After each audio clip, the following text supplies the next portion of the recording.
trying to get myself situated and I didn't realize I had pressed the button. Welcome, welcome, one and all, to your Libra weekly reading.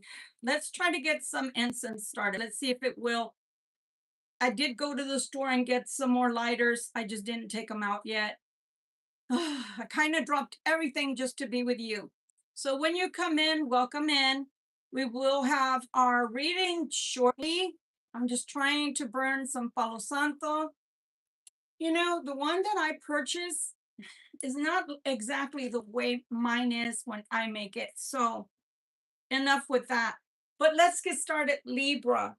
Welcome to Gypsy Roots Tarot and Travel. When you come in, that is when you're meant to find this. We're going to be doing our reading, but first and foremost, let me stop wiggling and jiggling over here.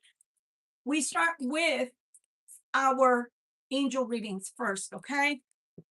So let's take a look to see what our angel reading brings to us. And I'm not seeing anyone on yet, but that might be because of the holiday.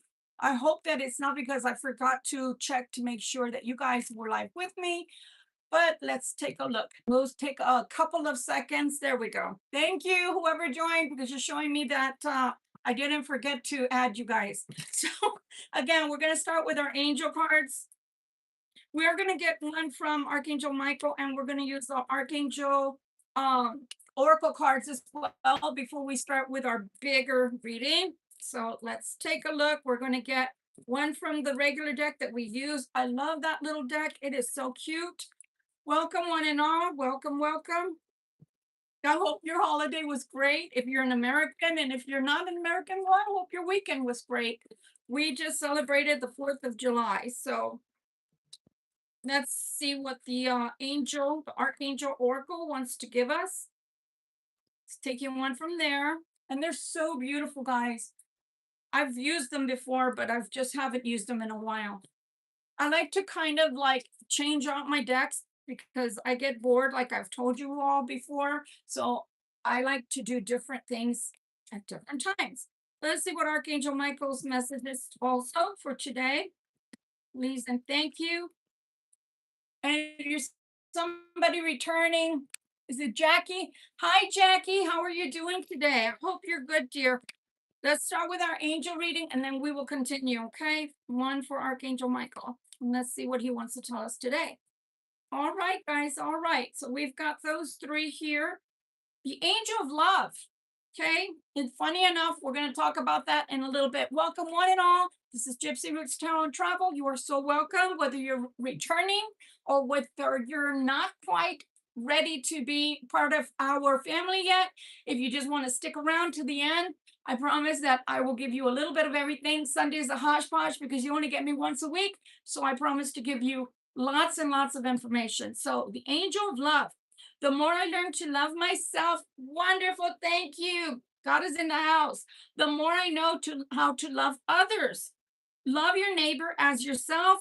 When the healing power of love flows through our lives, it transforms old habit patterns and beliefs. And at the same time, it protects us and lifts the energies of all around us. Love is the reason behind all that is here. And that's what we're going to talk about today is self-love. So please stay with me. Overcoming difficulties. So for some of us, we may be overcoming difficulties or wonder when those difficulties are going to be lifting from us. Archangel Jeremiel, the worst is now behind you, and you are surmounting any previous challenges. So again, guys, if you're going through any of this, please know that it will pass. Don't lose heart, okay? It says, who are we? We are Libra.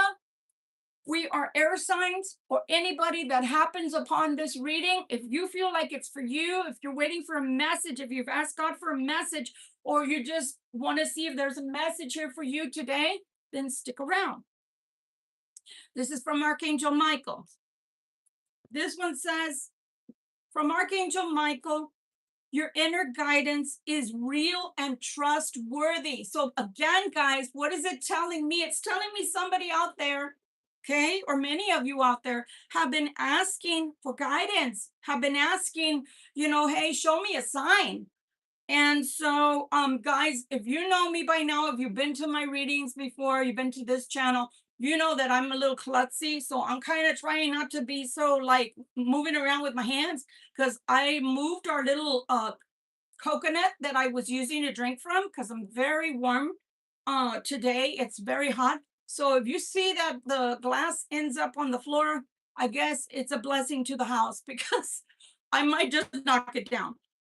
Your inner guidance is real and trustworthy. My prayer, please help me clearly hear and see, feel, and know the divine guidance. So somebody is asking for clarity, and somebody's asking to make sure that God makes them know that they're in the house and they're listening, and that they have heard whatever it is that you need.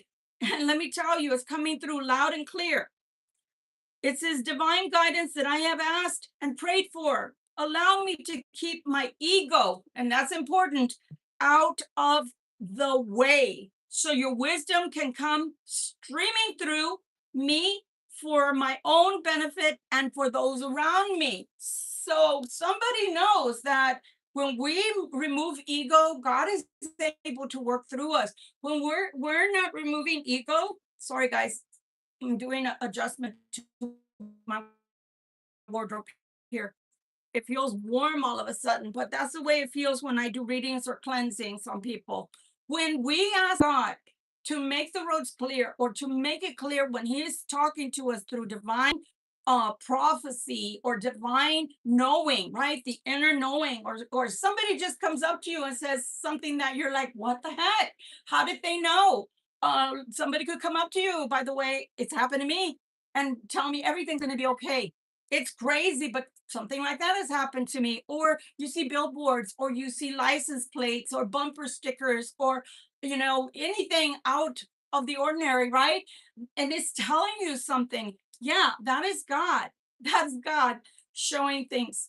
It could even be a song. It could be a movie, a scene in a movie. Last night, for example, I could have picked any movie out there to watch. And as soon as I clicked, everything clicked in. So I will be putting that movie in the description. As soon as it loads, you can go and get the link from the movie. These are free movies, by the way. And it's for those that have gone through the twin flame. Now, some of us are really nice. God is nice to us this time around. And we are literally going through the twin flame, and we're able to be with our twin flame.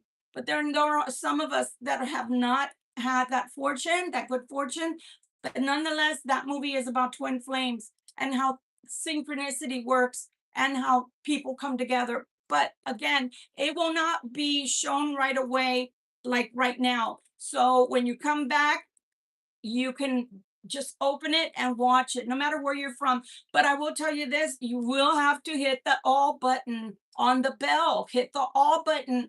You have to scroll now. YouTube has made it a little harder for you guys to like our channel, for you guys to hype our channel, for you guys to add comments, etc. You literally have to take your left finger or right and go left, and you'll find it there under the more section. So I will add it to the description, and I will also add it to the comment section as my live is loading. So come back so you can watch that video for free, that movie for free. It's beautiful. I don't even know the name of it, but it's in reference to twin flames. And so this is what we have so far.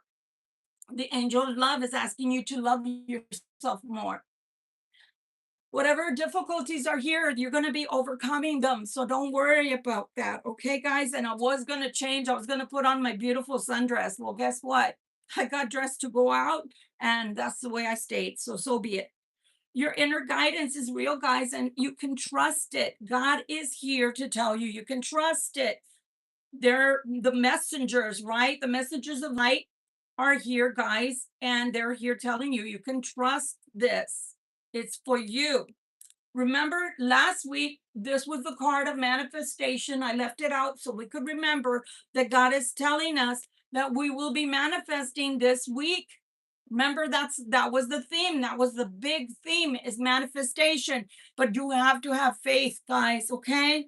Here's your mantra for today. Money is an unlimited resource and is always flowing my way. It says thanks loose. Tend loose. Tend loose. I think that's the way you pronounce it. We are doing a general reading, honey, and I promise if you stick to the end and you remind me, I will give you a one question, one answer. So again, this is our mantra today. Money is an unlimited source and it's always flowing my way. Money is an unlimited resource and it's always flowing my way. You guys, I understand that sometimes we don't believe that. And when we're coming together with more of us here, it is like we're lending each other faith, okay? Because just because you see darkness right now doesn't mean it's going to stay that way. Have faith that the light will overshadow the darkness, okay? It always does. The light always wins in the end. And I'm talking about the light of God. Your next, this is for motivational. It says, don't judge someone just because they sin differently. What I mean by that? Well, some people feel like just because they go to church on Sunday, every Sunday, and I'm not trying to call anybody out, but this was heavy on my heart this week. So I decided to add it to our motivationals. Just because we may not go to church every Sunday doesn't mean we don't have God in our heart, doesn't mean that we live an ungodly life, doesn't mean that we don't think about God or pray to our God. It just means that maybe our of being or living doesn't force us necessarily to have to go into a building to pray. Now, I'm going to disclose, I am more of the Catholic persuasion. So I will go into my cathedral and light my candle, pray to God. But I don't have to have a bunch of people around me to see what I'm wearing, to see if I have a beautiful outfit on that day, to see if my makeup and hair is just right in order to touch bases with God. I touch bases all day long with God. Trust me, I wouldn't be here for one. And I don't even mean YouTube. I mean, I would not be here on earth if it were not for God. I would not be able to continue to do the things that I do on a daily basis if it were not for God. Because the truth being known, the ailments that I've been going through is enough to keep me thrown in bed and not want to get out because it'll give you depression when you're very sick, right? For those out there that have had serious illnesses, you know what I'm talking about. For others, it's like, people tend to want to give up. No, God is good and God is great. But that doesn't mean I'm perfect just because I connect with God every day. So just because I sin differently, and why I'm mentioning that as well is because people sometimes think tarot is some kind of a sin, okay? Because maybe their, I don't know, religion or thought patterns feel like this is not good. But on the other hand, they'll go around talking about people gossiping, right? Loose tongues.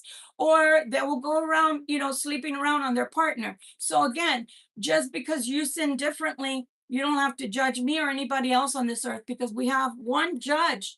And don't worry about us because when we get to heaven, we will have to stand at the pearly gates. We will have to say what it is that we did or didn't do, but we're not here for you to be our judge. So just think about it. You don't want to be judged, then don't judge other people either.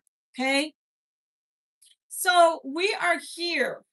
We're here today all together so that we can get together and give each other gas, right, for the week. So sometimes we're talking to people, right? And sometimes we have a lot to tell them because maybe they're wrong. Maybe whatever it is that they're telling us, like I said, in a judgmental way. So God is saying silence sometimes. Silence is the best way to reply to a fool. And I hate to say the word fool because we shouldn't call each other fools, right? But sometimes what that means is that someone without learning or someone without discernment. Sometimes it's not that they're stupid because they're not stupid people, but sometimes I have found that the more people are intelligent, the more intelligence they have, the less at times that they have common sense. and common sense is what's called for, and not necessarily book smart, right? Or having, I don't know, a PhD. So just because people are smart doesn't make them emotionally intelligent. Maybe they don't have common sense. The next thing we say here is people think they played you. All right. Some people think that they played you. The whole time they played themselves out of a good person. So maybe you were that person that was sent to them even by God. Sometimes God does send us people to test us or to be companions to us, to be friends with us, to show us love when maybe we've never had that kind of love before. And so God sends you a person that gives you a pure sense of what love is. And instead, you treat that person or they treat you like the fool. They think you're the fool because they think that they played around with you and messed up your mind, messed up your heart, or maybe thinking they broke you. But sometimes it's not that way, because especially if we're in a growing phase of our life, and I mean in a spiritual sense, they didn't break us. They ended up breaking themselves because they didn't realize at the time, until it was too late, that what they really pushed away, God had sent for them for the greater good. So really, they didn't play us, they played themselves out of the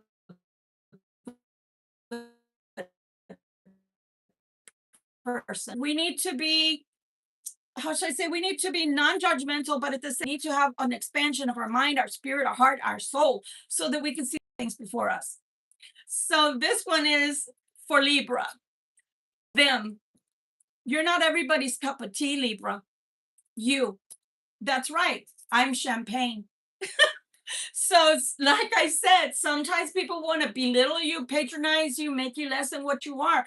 That's up to you. You know that, right?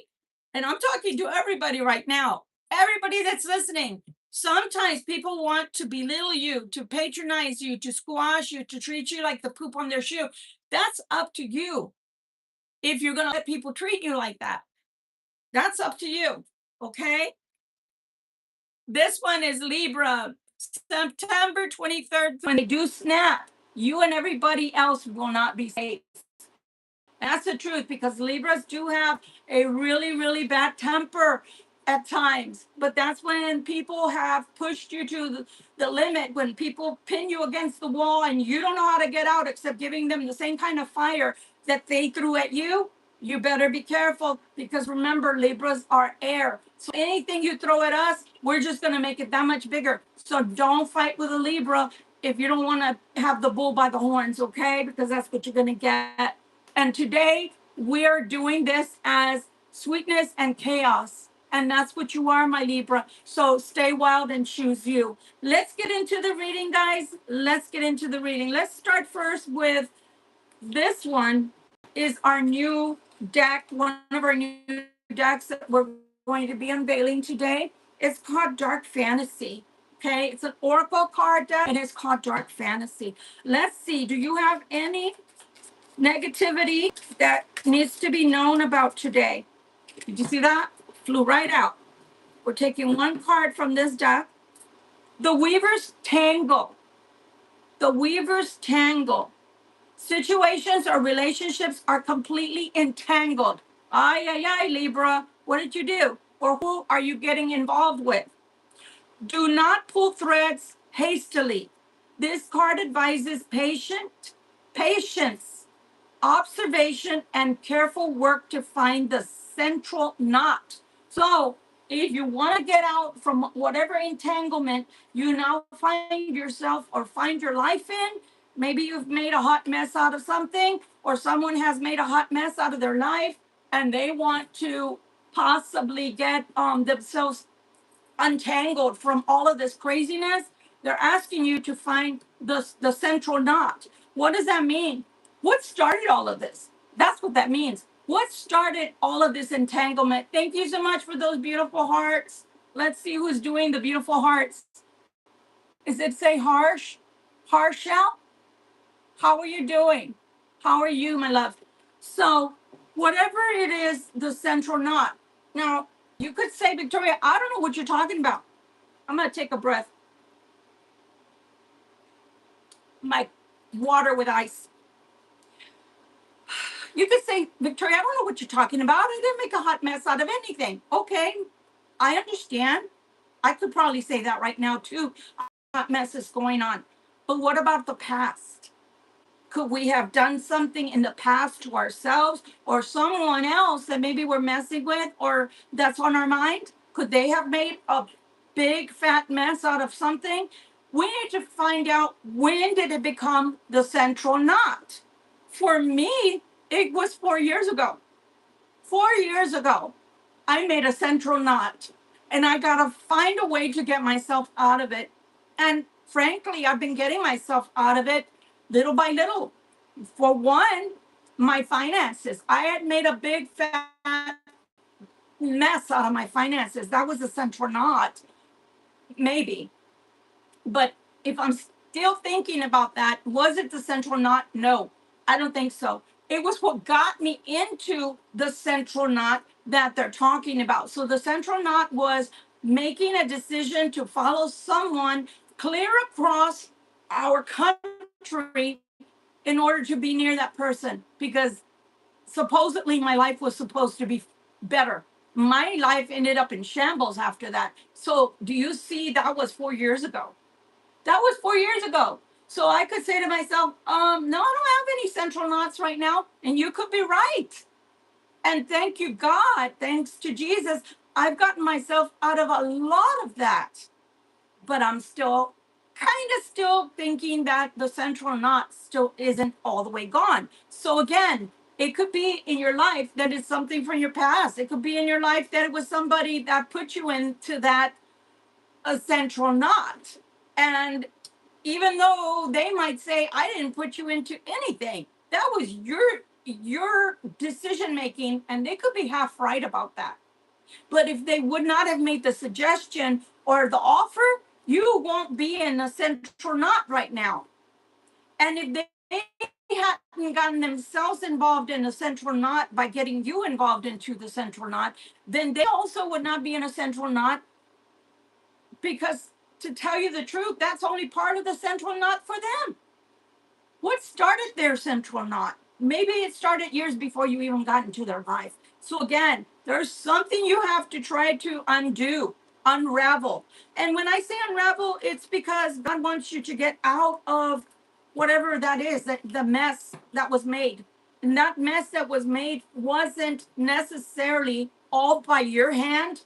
And possibly if there's somebody else involved, it wasn't all through their hand. Maybe somebody put them in a central knot.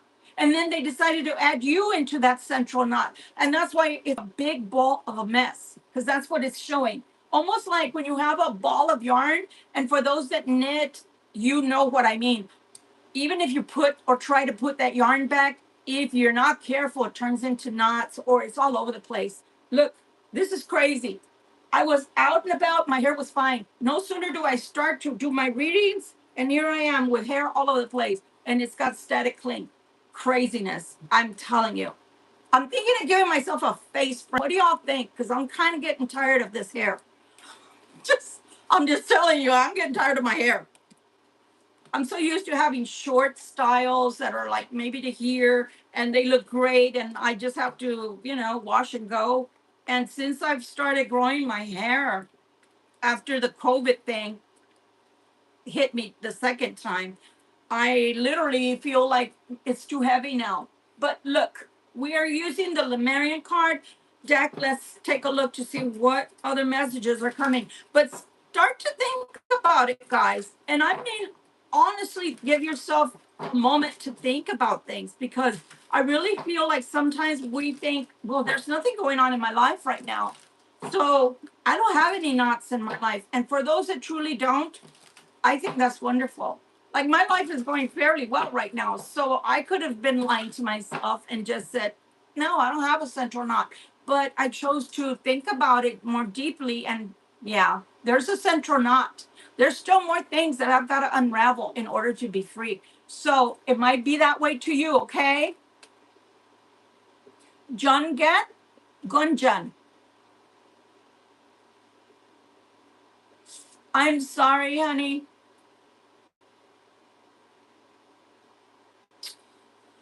People do that to us. But like I said, that could be your central knot. Is it them coming back, getting back into your life, leaving it again, breaking up, making up, breaking up, making up? Or is it us as well that are putting ourselves in that central knot? Because the truth is, we always have the ability to say no. And I know we don't want to hear it. We don't want to hear it. I know it. She of the lotus. The lotus is behind me. She of the lotus. So a lotus in spirituality only comes, the flower of life, right? It only comes when you're at a certain level. So for some of you, maybe you've already obtained that level of spirituality. Maybe you've already obtained that level in another aspect of life. Maybe it's your career. Maybe it's goals that you've reached. Or maybe God is asking you to go deeper. That central knot. Go deeper so that you can obtain the status of the lotus. It is personal growth. It is spiritual growth. It is career growth. Maybe even family. If you have a family that you have been raising, or could be siblings, anybody that's around you, and that you feel like there's a lot of growth there. But for some of you, God is saying you need to grow. You need to grow, because look at the way that it's on top of her head.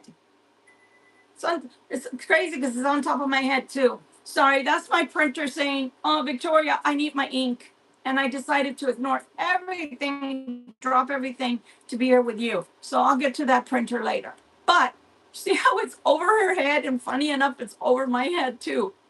So somebody needs personal growth, spiritual growth, and that can come in many ways. Spiritual growth doesn't always have to be meditation.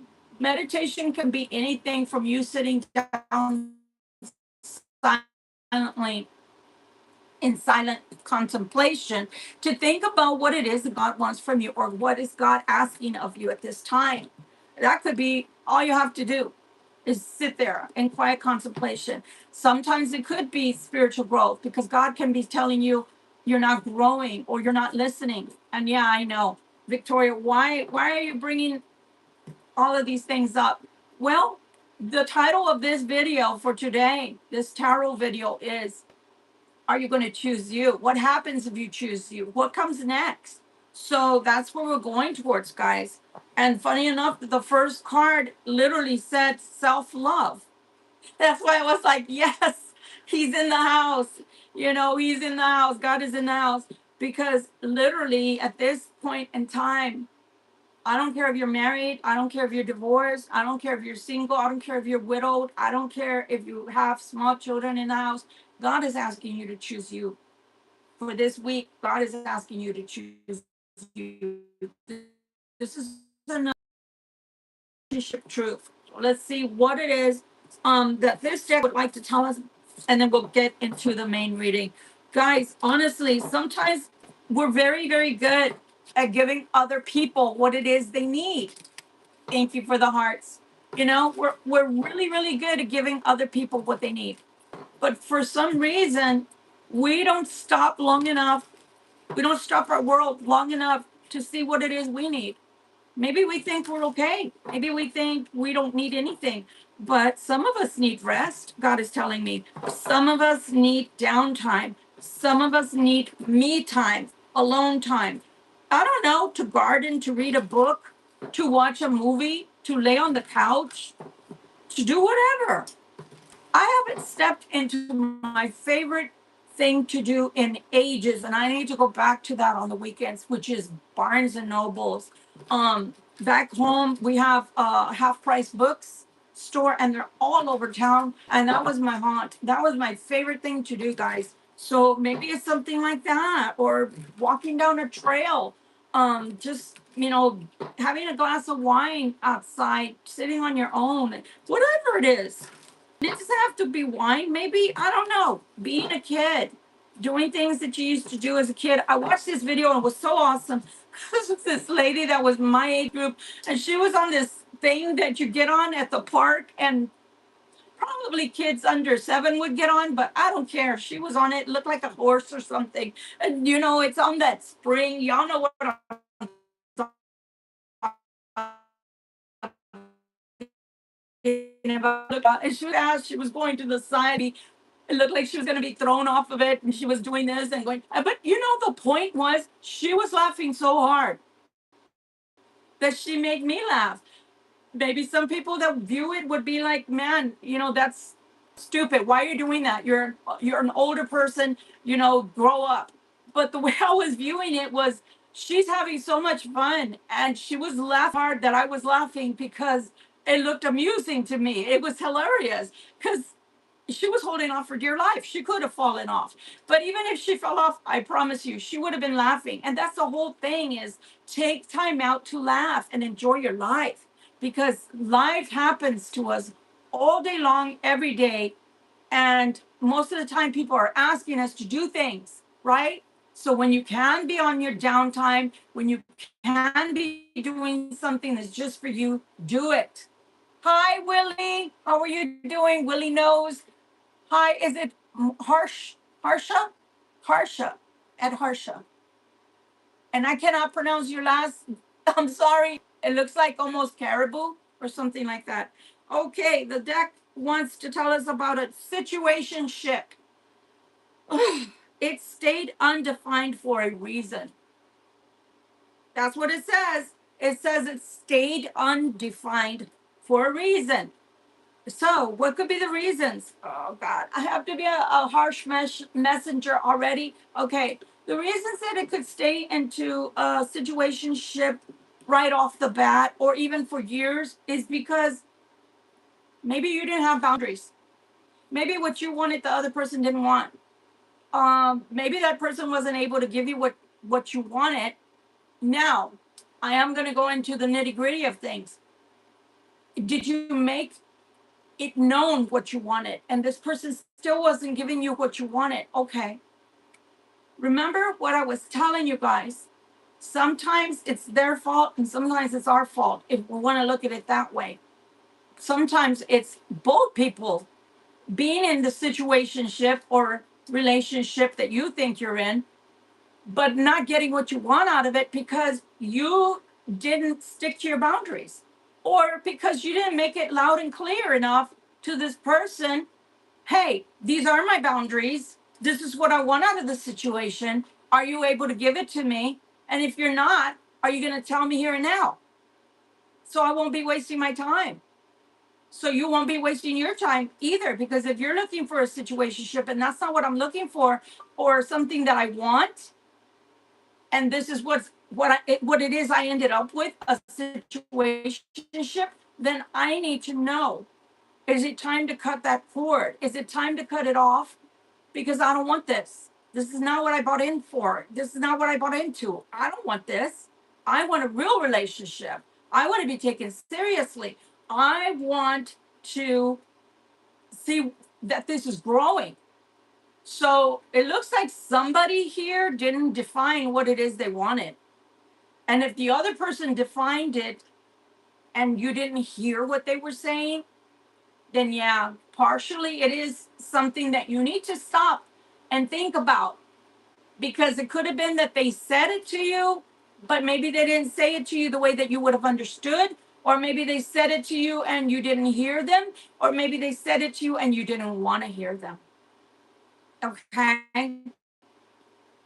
So yeah, whatever situationship it is that happened, there's a reason why it didn't go any further. Okay. Unspoken, unspoken resentment. So maybe one of you, maybe both of you are feeling this way. And I'm talking to people that put themselves into a situationship, or another put you into a situationship, and that's not what you wanted. Unspoken feelings grew louder over time. Unspoken feelings grew louder over time. So could we feel resentment towards somebody that put us in a relationship situationship that we didn't even know that that's what we were in? Yeah, of course, because you could feel like they wasted your time. You could feel like you were taken for granted. You could feel like you were not appreciated. But again, is it what we heard? Is it what we didn't hear? What put us in that relationship or situationship? Okay. Oh, wow. This could be on the other person's side because I hope it's not a Libra expressing this. Their fear quietly shaped how they treated you. I'm going to say that 3 times. Insecurity. Their fear quietly shaped how they treated you. You see how that person is grown, but they're looking in the mirror and they're a kid. So you're dealing with an inner child issue. Sorry, my ears are tingling because my crown chakra tingles when the intuitive portion of me kicks in. So you were in a relationship, which was really a situationship, and they're resentful towards you, like a little kid would be.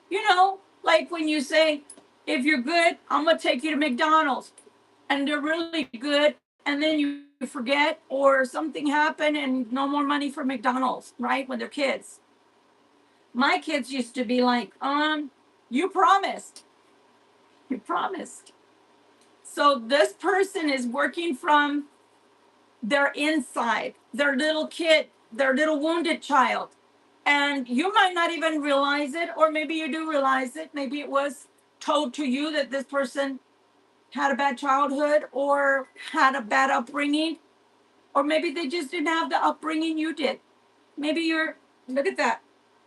It opened and it came right out.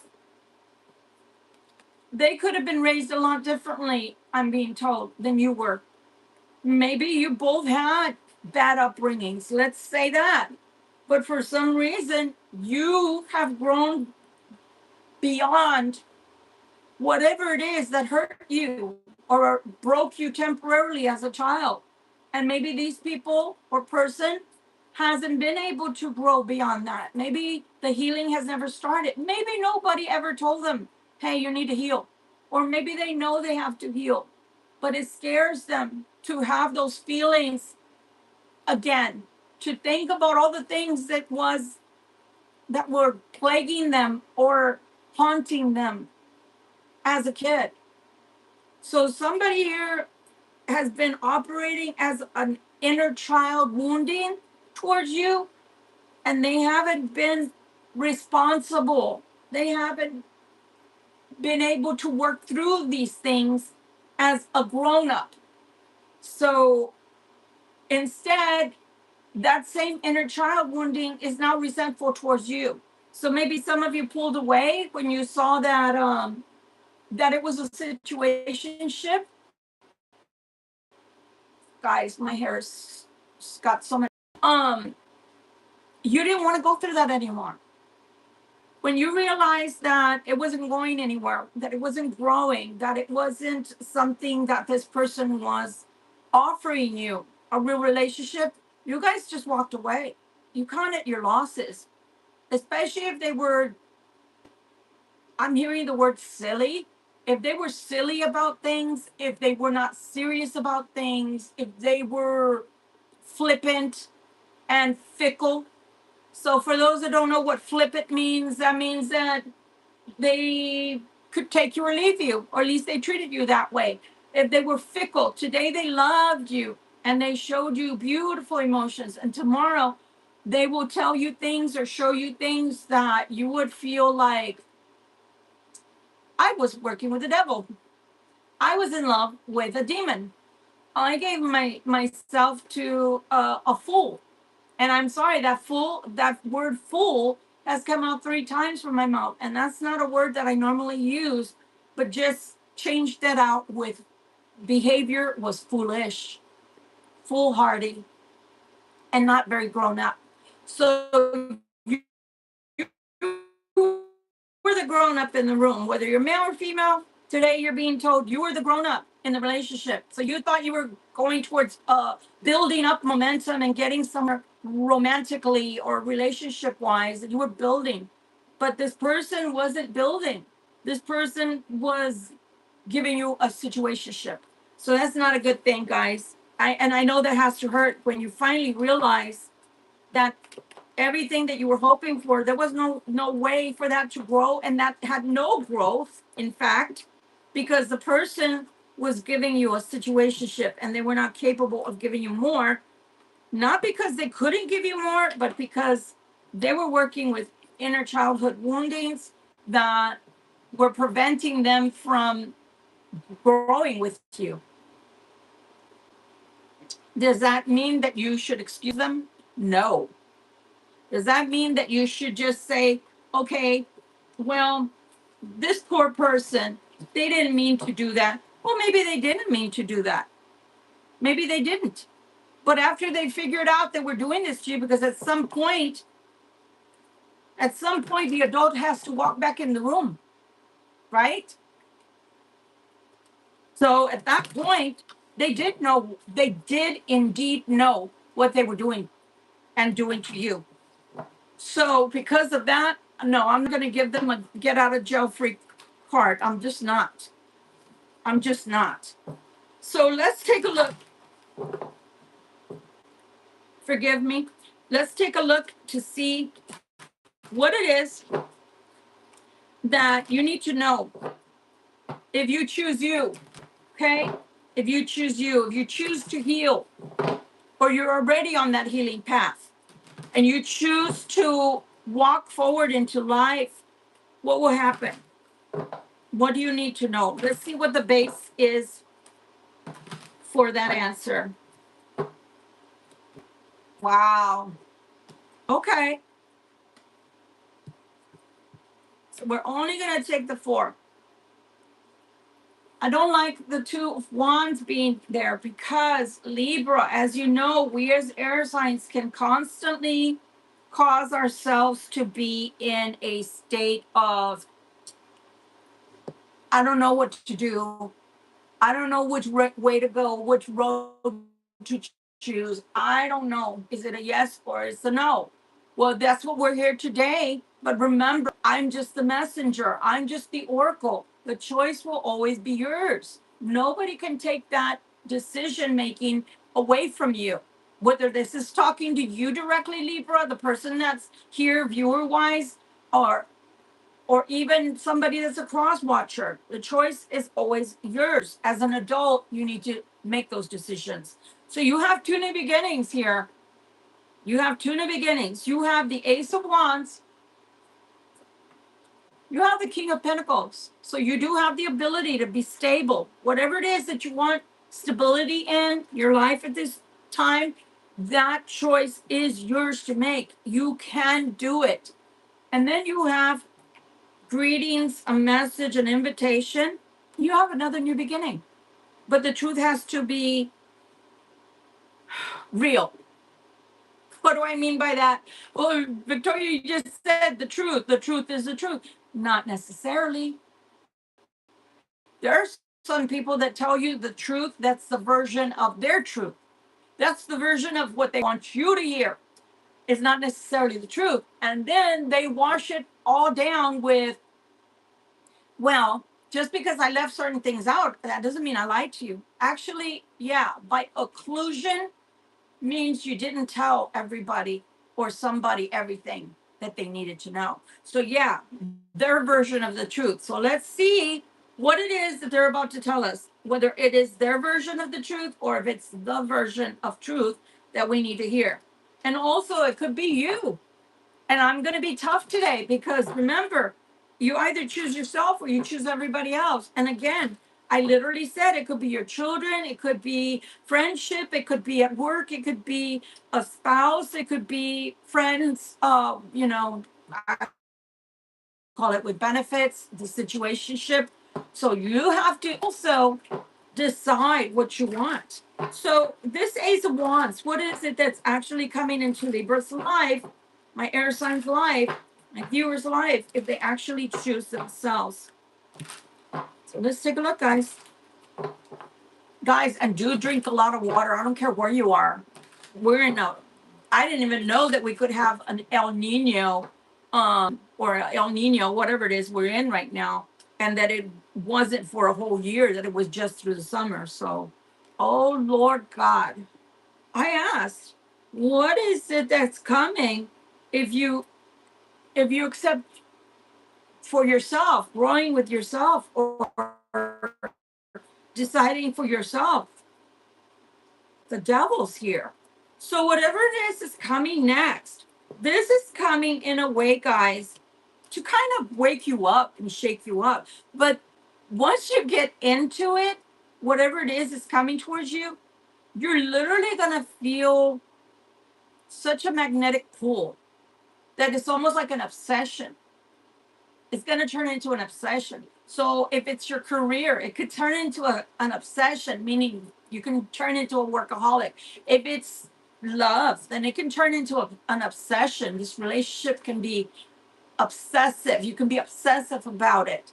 So just be careful, because whatever it is that's coming, you're going to feel so passionate about it that, and it could even just be you choosing you. So what I don't want you to do is, or what I'd like for you to do is choose you to the point of that you're so obsessed with you. Take time to allow other people into your life accordingly.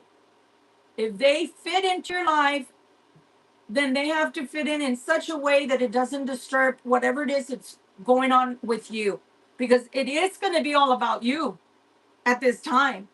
And it's funny because I'm hearing March, April, and then I'm hearing July. So possibly March and April were something positive for you in a personal sense, and July is also going to be something really awesome in a personal way. You have two Knight of Cups. So something's coming towards you. Trust me when I tell you, because it's come out twice. It's come out twice. I can't even talk right now. It is. We are in Mercury retrograde, by the way. Happy Mercury retrograde season. So yeah, that's why we can't talk, and maybe possibly we'll have issues talking to other people. So be very careful with that, because it looks like something's going to be offered to you, and it's coming out twice. So more than once, something will be offered to you during this course in time. Be sure this is what you want. If you have to stop and pause and don't speak for a second when people are offering you something, or when a person offers you something, then pause. Why? Because did you see how I couldn't speak all of a sudden? So you might get tongue tied. It might be something good, but you still feel like you want to think about it, or you want to respond correctly, or you want to tell someone to give you a moment to think about it. Like, give me a day to think about it. Give me 3 days to think about it. Whatever. You may not want to blurt out, yes, I want it, or no, I don't. You understand? Because you might say that and then go, oh, why did I say that? Maybe I don't want it after all. Or maybe I need time to think about it. Or maybe I said yes so fast because I didn't want to lose out, right? I didn't want to lose out on something that might be something really good for me, right? It appears good for me. So just be careful with the way that you answer, and that you don't answer so quickly that you don't give yourself time to think. Your cup will be filled. And this is the big cup of love. So if it's love coming your way, then this is something that, yeah, no wonder you'd want to answer quickly, because you feel like, you don't want to lose out. Maybe it's a love that you've been waiting for, a romantic relationship you've been waiting for quite a while with that particular person. And so, again, not wanting to, blurt out loud, you never know. Maybe that person is banking on you saying yes. Be very careful. But something's coming. If it's in love, then it's going to be made known. So you won't even have to be anxious or super over the moon excited about this, because they're giving you this offer twice. So it might be love, or it might be in career, but they'll give you this offer twice. There's something that is not being told to you. And that's what freaks me out. Remember I said the truth, but whose truth is this? Whose truth is it that's being said? Is it their truth? Is it your truth? Is it the truth? When it is your truth, that is something you feel is the truth. And you feel like that is the truth. But when it's somebody else's truth, is it all the truth? If it's the truth, then it is the whole truth. I hope I didn't confuse anybody there. So just be careful because it feels like there's something that's hidden there that you need to know about. There's something that is hidden there you need to know about. There is a change that's coming. When you choose this road, when you choose this path, when you choose yourself, possibly all of these things are happening because that energy sets everything in motion. So when you choose you choose to do things that are good for you choose to do things that are pleasing for you or towards you or for you, then this is what's unraveling before you. You get the devil because you become so obsessed with making it all about you, or possibly you've never been able to make it about you. If you're like me, I had children at a very young age, so I had to take care of them first. They came first before my education. They came first before anything I wanted in life. And I'm not kidding. I didn't always look like this. So first thing that came that I really, really wanted was singing. I didn't always sound like this. COVID took my voice, by the way, this last COVID took my voice and took my singing voice. I couldn't talk for like 3 weeks. All I could do was try to whisper. So finally, I was like, I can't talk. And people started understanding at work. So I can't sing anymore. And that hurts me because I've been singing since I was about 5 and I started in church. So just think about that sometimes when you do get something that's positive for you literally get so excited, but it becomes an obsession. So be careful with it becoming an obsession, okay? And also, when you're hyper focused, that can also be an obsession. Like I said, workaholic. Well, I'm one, so I'm not here sitting in judgment of anybody, but I am telling you that it could be that way for you. So whatever's coming, it's meant to come into your life and it's going to change your life in some kind of way. And if it's a marriage, or a living together that's like a marriage, it's going to change your life. It's a life changing event. If it's career, it's a life changing event. Maybe it's something that you don't realize is coming for you or towards you, but it is. So just know. But know that there's something there that's hidden. I don't like that. We'll try to clarify that before we move on. This is going to make you so happy. And it could be a marriage because you already got the cup, the ace of cups, you got the knight of cups, and now you have the four of wands. So it could be somebody that wants to marry you or propose to you. It could very well happen because of the fact that it's the way it's coming out. Let's take the cartomancy deck and let's ask. So let's take a look. What is this devil about? That's a good one. Let's figure out why the devil is here. Why is the devil here for my Libras, for my air signs, for my viewers, please? Why is the devil here? Do I want to know? Libra, do we want to know? Why is the devil here? King of Swords. King of Swords. Either it's an air sign, it's you that feel like you're engrossed in all of this. You are just so emotionally involved, or it is someone that's like an air sign. Remember, we are thinkers. So that's what the swords represent more than anything is thoughts. Libras tend to, air signs tend to live in their head, either through planning or in this instance, if it's somebody thinking about you, they're thinking about you with an obsession. It's become an obsession to the point to where you're all they think about day or night, or maybe late at night. That's all they think about. So the devil is representative of somebody's thoughts. Hopefully it's not you. Don't obsess. But you know what? I'm going to tell you something. I have certain future plans, and I went crazy this weekend, and I shouldn't have. In a way, I shouldn't have. I spent money that maybe I shouldn't have spent. But for me, when I tell y'all the 3-minute meditation that we do at the end of each and every Sunday, I felt like, well, I'm pre-planning in my head. So I bought this, that, and the other. And then I felt guilty about it because the whole thing for me was like, I shouldn't be frivolous. And then I thought about it. Remember, I told you guys a check came in the mail out of nowhere from a state I haven't lived in almost 4 years. So then I was like, okay, well, that check covered what I spent. It was money that was well spent. I just felt guilty about it. And funny enough, I had a lot of things that were on clearance that I bought. So it's not money spent, ill gotten, or ill, thrown away. So, but you will be obsessing about things. So just be careful. If it's purchases, make sure that they're purchases that you should. Right now in Mercury retrograde, things that you can use in the future, things that you really need, things that are going to be used. Okay, things that you really can't live without. So if I think about it that way, all the things I purchased, I will be using, and others will be using. So they're for a good reason. So just think about it that way. If it is, purchase a house, a home, refrigerator, stove, washer and dryer, be careful. Make sure you have a warranty, okay?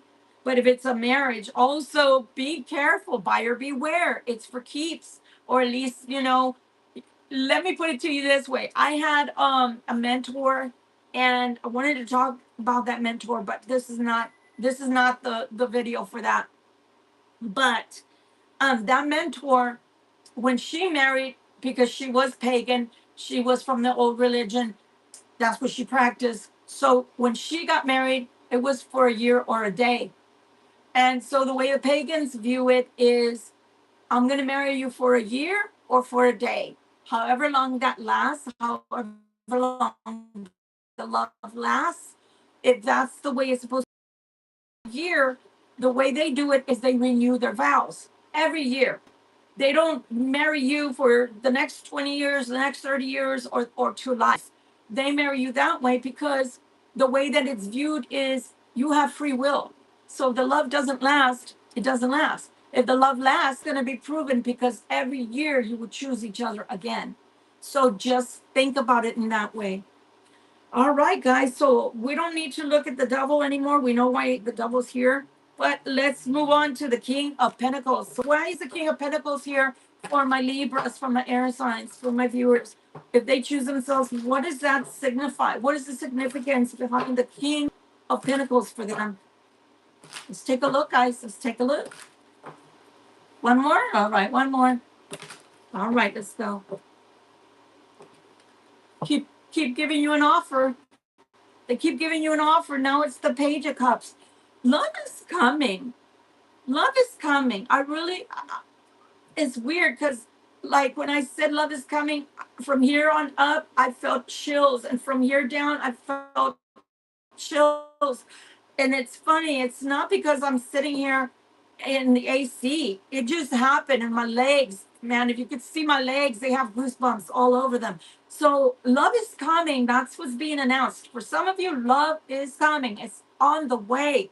That offer is just so beautiful. But for others, it will be the money. It will be money that grows. And if it is love, it is promised that there will be growth. I'm gonna say that again because I kind of stumbled over my words. There is a promise that if it is love, there will be growth this time. Okay? See this? You may not want this, or let me rephrase that. You may think you don't want this. The Four of Cups there, you may think to yourself, because of who's bringing that offer, who's offering this, you may think to yourself, I don't think I want this. And I'm going to say, look, to be fair, I get you. I get it. This person put you in a situationship, if it's the same person, or pardon me, now my crown chakra is tingling. They put you in a situationship, or they put you in such a state of mind that you no longer want anything that looks like love at this time.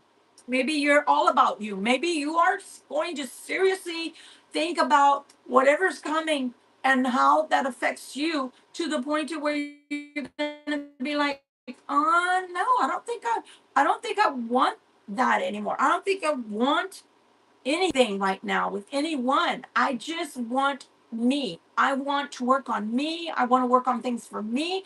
Whatever it is, it's all about me. If it's personal growth, if it's financial growth, if it's spiritual growth, whatever it is, it's all about me.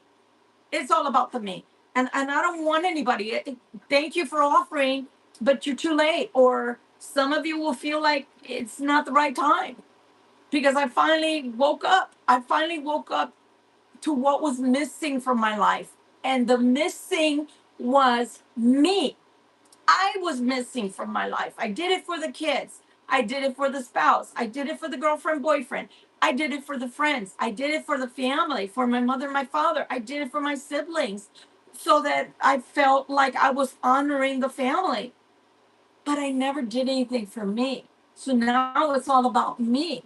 And now I'm not ready to have people come into my life and pull me this way or that way. Right now, I want to work on me. So thank you for your offer, but no. And then there's going to be others that are going to be like, I want to give this person an opportunity. I've waited for so long for this to come to pass. But I don't know, because you put me in a situationship, and every time I opened my heart, you disappointed me. As a matter of fact, you slowly, this love I had for you has been a slow death. Because the truth is, the more I opened up, the worse it got. The more I opened myself up to you and you promised this, that, or the other, it never came. As a matter of fact, it was like a game to see how much you could injure me, how much you could hurt me, how many times you could laugh in my face. A balloon, you blow it up, right? But if you don't tie it up and you just do this to it and let it go, it's like, right? All the air comes out and it just, right, ends up on the ground, lifeless, with no air in it, nothing, no form. And for some of you, you feel like every single time you gave this person the opportunity to do the right thing when it came to you, they didn't. They did the opposite. Like they looked like they were going forward, like everything was beautiful, and finally they were acting like adults, and you were not the only one carrying the relationship that you thought you were in. And then all of a sudden, they just laughed in your face all over again. It's like getting a cold slap across your face. Have you ever had that, or have you ever done that? Have you ever? And I'm talking about when I was really young. Somebody taunted me to the point to where I went and wet my hand. Have you ever gotten a wet slap across your face? Let me tell you something. It's gonna hurt your hand, but it's gonna hurt them big time. Big time. I remember having a boyfriend that he said something to me and he hurt me really bad. And I'm only five. Well, I was 5'5". Now I'm 5'4". Yeah, it happens, guys. When you get older, let's just not go there. It has to do with your back. But nonetheless, I'm talking about a 6'3" person. And so I'm a little girl compared to that person, right? I got so pissed that I came off the ground. I literally slapped that man so hard that he went backwards. So that's why I said when you finally get a Libra pissed off, you don't want to be in the room. And nobody else wants to be in the room either because Libra has a lot of patience on the norm. I'm not talking about all Libras. I'm talking about balanced Libras, fair Libras, mentally well Libras. But when you finally push that Libra too hard for too long, you best get out of the way because you got a storm you didn't know about. Fucking forecaster didn't know about it. It came out of the blue. It's the perfect storm. So get out. So literally, just, I guess my basketball years came back. I don't know. But I literally came off the floor because I smacked that guy so well that he felt it. And that was an inner feeling that he got. That wasn't a I'm angry. That was I'm feeling indignant right now. You pissed me off, you used me, or you hurt me, or you said things to me you should have never said. So some of y'all feel that way about this person, like, dude, why would I want to give you another chance, male or female? Why would I want, tell me, who in their right mind would give somebody like you another chance? I am healing. I feel good. I'm in a season of my life that it's all about me, and I don't feel guilt. And that's important, guys. My hair is crazy. That's important to realize. There's no guilt. Because if you're the kind of Libra that I am in the past, and I tried to do things about for myself, and I made it all about me, there were people coming out of the woodwork. What do you mean you're doing you? What about the kids? The kids are safe. The kids are clothed. The kids are fed. The kids are taken care of. But I would still feel some kind of way. Oh, I'm thinking about me, something that's doing something good for me. It could have even just been education, and you still feel guilty. Or you buy yourself a nice outfit, and the kids are clothed and they have clothes, and you still feel bad about yourself. Y'all know what I'm talking about, because it feels that way. When you're in a relationship or when you have children, it's about everybody in the family. But what people tend to forget is that before there was family, before there was a relationship, there was a you. So you still have to take care of you. Because without taking care of you or doing something nice for you, then how do you have gas in your mind, in your heart to give to others? You don't. So sometimes you do have to do that. Just be careful, because I did see the devil. So be careful it's not an obsession. But with this person, I don't know. Some of y'all, some of y'all are not going there. I'm sorry. That's the 5 of Cups. So if you are in the 4 of Cups, meaning I don't think this is good enough, I think I'll pass. It's gonna make the other person that's offering this to you in the 5 of Cups feeling like, wow, I offered this and now I'm hurt because they didn't accept this. I'm sorry, I'm just the messenger. Don't shoot the messenger. But for some reason, let sleeping dogs lie. You see, these 4 of Swords are like, somebody backfiring there. These 4 of Swords are like, yeah, I can rest now, or we can let this rest now. Now we both know where we stand. Nope. Thank you so much for the offer. It's too late. I'm doing me now. You don't even have to answer. Remember what the motivational said. Sometimes the best answer or reply is silence. If you don't know what to say or you're just going to hurt somebody, the best reply is silence. So if you're in the category of, no, I really do want to do me this time around, you know, I've turned over a new leaf. I finally opened my eyes. The more I do for me, the more opportunities I have. The more I do for me, the more people respect me because my boundaries are up. The more I do for me, the better I feel because I'm not putting myself last. And some of you have been putting yourself last because, like I said, I was a parent before I was an adult. Not to give y'all all the, dirty laundry, but I couldn't do me. I couldn't do for me. It was about doing for my kids. That was a responsible thing to do. So I didn't give myself the luxury of becoming a musical artist like I wanted to because kids were already there. I had already gotten married, kids were already there. So sometimes we do the right things, but then later we have regret. So it looks like, yeah, in order for me not to have more regret, some of you are going to choose you and not going to choose to be with this person, not choose to give them another chance. Let's see why this Knight of Cups is here. What is this offer that came not only 2 times, 3 times? 2 times it came as the Knight of Cups, and then once it came as the, actually 4 times, because it came as the Ace of Cups, and then it came as the Page of Cups. So what are all these offers besides love and career? What are all these offers? Can you make it a little more clear, please?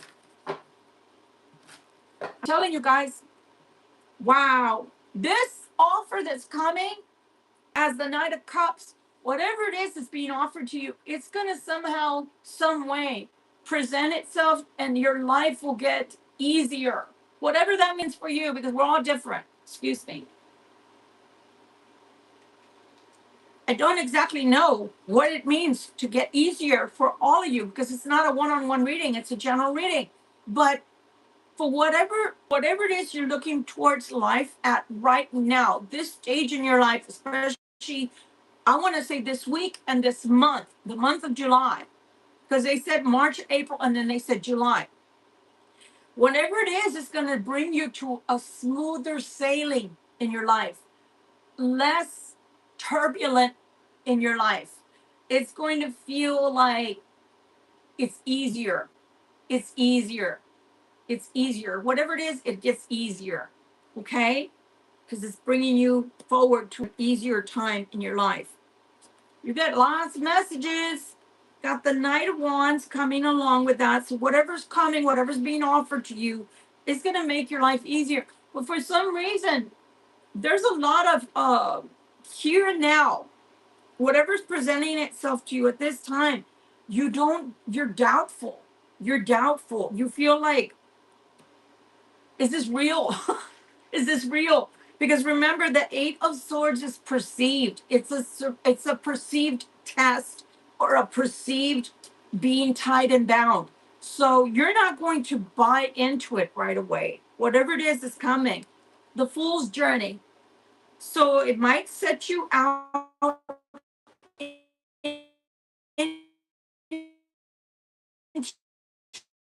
You might feel no, your inner compass is linked to God. God is not going to just say, okay, the road is open, you're on your own, bye. People will do that. People will abandon you in life at times, right? But God is not going to abandon you. God won't just say, okay, the road is open, see you later, kid. No. So you will have a direction. Do you see that? The Knight of Swords is coming quickly. All of these offers are coming in July, and they're coming quickly. You're going to feel like, did I bite off more than I can chew? Oh my God, what did I do? What did I do? No, it's a done deal. And actually, there's two people. If the Hierophant is coming out, it's two people. If it's a business deal, it's between you and another person. If it's a marriage, it's between you and another person, a relationship between you and another person. If it's a job, it's between you and your manager, supervisor, whatever it is, your trainer. You're going to feel like, I don't know if I can do this. I don't know if I can do this. Look at that. I think something, if it's a relationship, it feels like something is presenting itself after it's over with somebody else. So you might be getting a relationship starting or forming because there's something that died between someone and somebody else that they were with before you. If it's a job, you're going to feel like, I shouldn't have let my job go. I shouldn't have let my job go to start something new. But stop overthinking. See the King of Swords? Stop overthinking. Judgment is here. See? Three of Coins. Whatever it is, if this is a job, a new career, and you think they're not gonna like my work, or I have to learn something new, or I shouldn't have left my job. No, you should leave. If it's a job for a job, you should leave. If it's a position change, you should accept it, because look at that. Judgment is in your favor. Stop over analyzing it, Libra, air sign, watcher, viewer. Stop that. But there is something that's ending, and it is going to make you feel like a bittersweetness about it. But look, your work is in demand with the Three of Coins and this Eight of Coins. You're fine. You're fine. What you're mourning is what was. So some of you might like your job, but you don't like the pay. Some of you may like your job, but don't like the people you work with. Some of you may like what you do for a job, but it's just your coworkers if they would only cooperate. It could be something like that. Or maybe you're changed from a department and you love your friends from that department, and now you have to do something in another department. And so that's going to be what it is that you feel some kind of way about. After that, everything moves slower but steady, slow and steady. So you will be able to do this new job. Oh, I don't like that with the moon. You're just feeling overly emotional about it. Like I said, you might be feeling like you're leaving friends behind, or you're leaving something behind that you really, really enjoyed, but maybe it didn't work out. So for some of you, it will be a totally new building, totally new company, I'm hearing, that you join. And that might be the best thing for you, because look, the three of points to the eight of points to the star. So slowly and steadily, you will feel like you belong. Slowly and steadily, you will feel like you made a good choice. So there's no wrong choices here. Just think about it. Okay. There are no wrong choices. It's an emotional, something emotional that's going to come over you. A thought like, I'm missing out. My friends are all there. But that doesn't mean you can't still talk to those people. That doesn't mean you can't go out with those people if you want to connect. Or if it's a different department, doesn't mean you won't see them. Okay. Ace of Swords. Let's see if the Libra air sign viewer chooses themselves. What is this Ace of Swords? We just talk about a truth that had to be said or spoken. So what is this, please? And thank you. What is this, please? And thank you. But before I even started this reading, before I got here on Sunday to do this reading, God did say, this is your season, Libra. This is the season to choose you. So it could be anything that's going on in your life. Choosing yourself, you've never put yourself before anybody else or anything else. So because of that, God wants you to choose yourself this season. Truth. There has to be courage in order to speak this truth. There has to be courage in order to speak this truth. Whatever the truth is, this strength that's needed. There's a tower here. The truth is going to bring something down. The truth could bring something to an end. The truth will change something in your life. Wow. It's going to bring happiness to you. But you don't believe this. I know you don't believe this, because you've been telling me that you don't believe in a relationship, which some of you, I think that if they've hurt you that much, even though they're coming back correct, that's your choice. I, as a reader, I'm just here to tell you what the cards and what God and the intuitive nudges I'm getting. I don't have a right to tell you this is what you should do. No, that's your choice. You have free will, but it will make you happy. Whatever it is, it's truth. This truth that someone has to find courage to speak. This truth is coming with a tower. It's going to change your life, and you will be very happy afterwards. Look at this. I told you. I told you.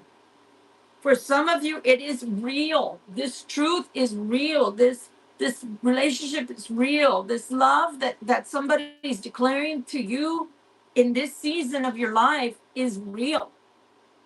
But that's your choice whether you're going to accept it or not. For some of you, it is career.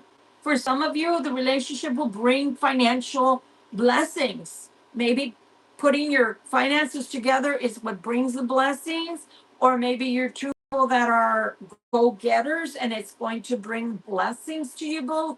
Whatever it is, this love will also turn into financial uh, security, financial blessings, financial windfall, if you will. Okay. So choosing you in a nutshell means that you're turning everything into yourself. And by turning into yourself, what do I want from life?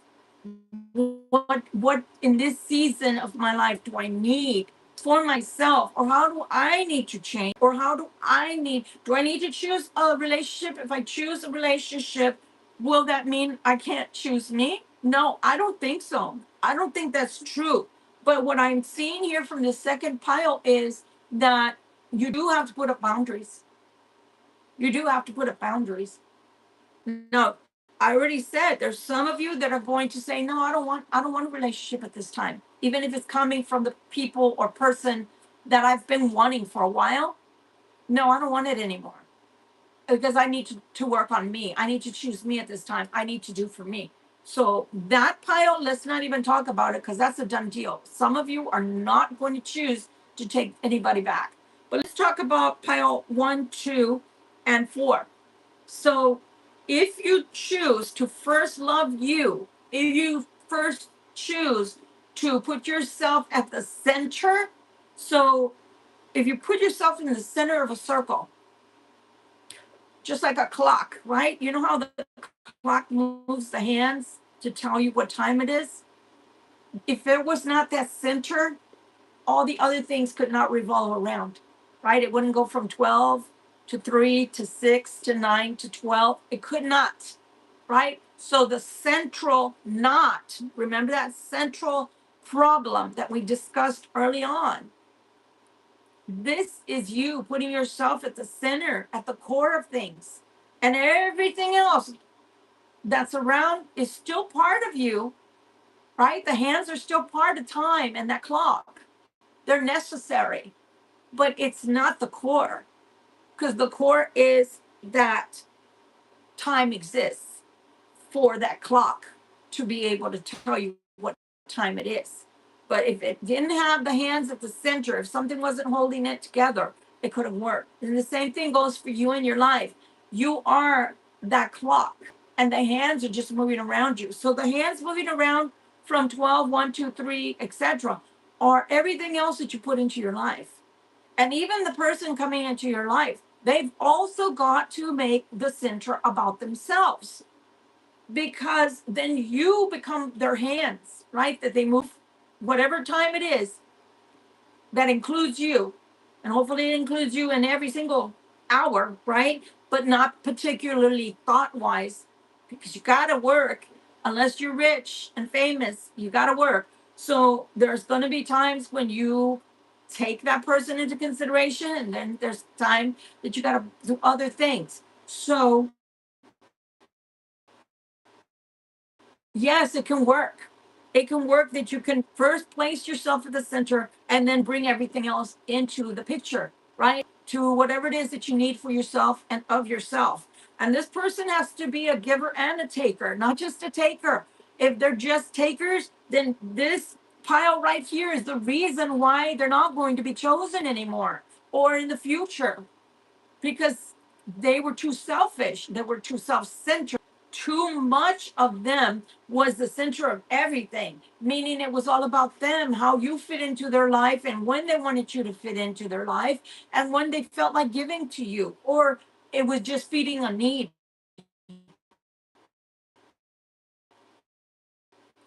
And pile number 3 is like, that's a HELL, no apostrophe. You're not coming back into my life. You're not going to jack up my life again. You're not welcome here.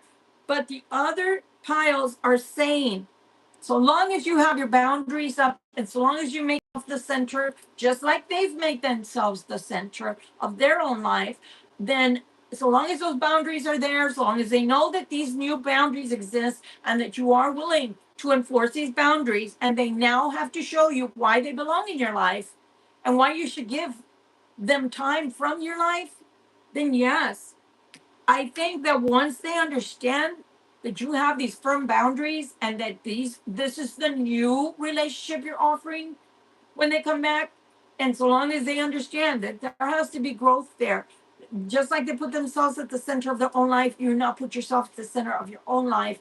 And if they fit in, then they got to get in where they fit in. Because if not, you're not giving anything either.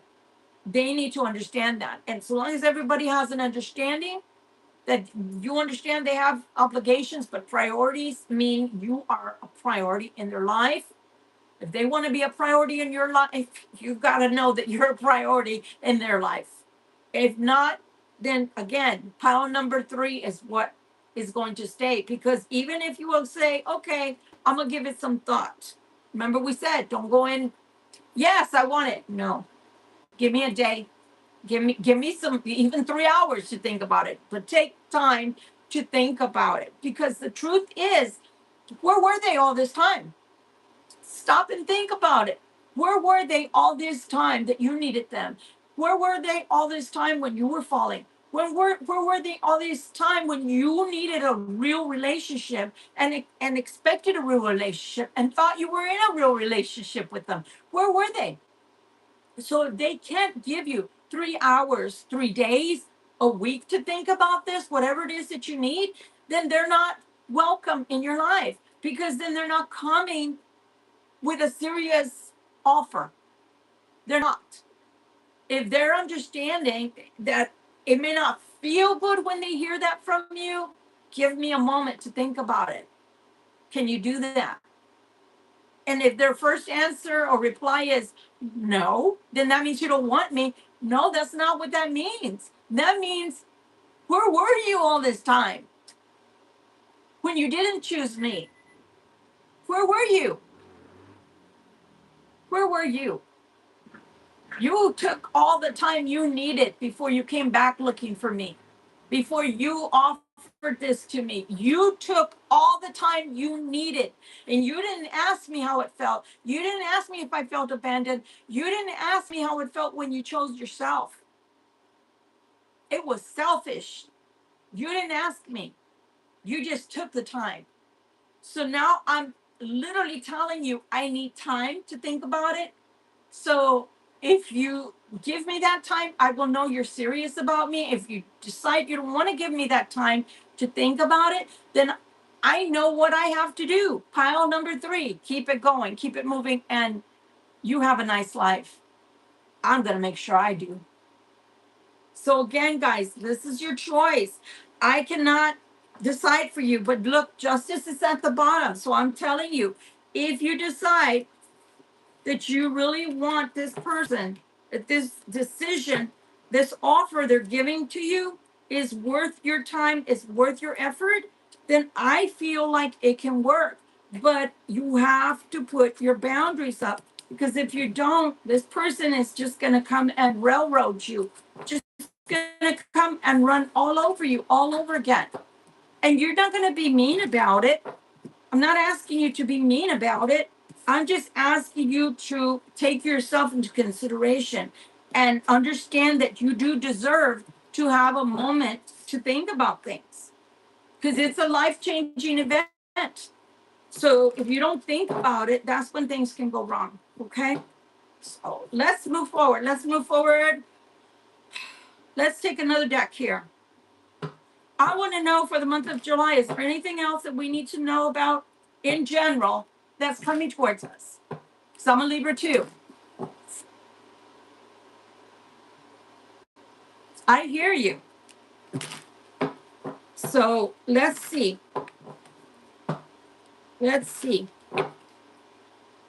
And remember, we're still under that energy of the crab. That's why I chose this. That one day that I went shopping and I came back with it. And, hey, I'm not a crab. I'm not a Libra. I'm sorry. I'm a Libra. I'm not a Cancer. So when I came back, it's because a lot of emotionality, energy wise, was coming through. But also think about, what does the crab do when the crab is irritable or is not ready? It goes back into its shell. And this person had kept doing that to you, going in and out of their shell. So that's not a good thing. We're getting the Hangman. We got the devil again. Oh, Lord. I'm gonna put them back. I'm gonna reshuffle. If they were meant to come out, they're gonna come out again. Okay, so again, is there anything else that we need to know for the month of July? Jeez, what else? What else do we need to know for the month of July? All right, well, that's a lot of cards, guys, but I'll take them. Be very, very careful, both in finances, it looks like, and career. You will feel like this 5 of Swords,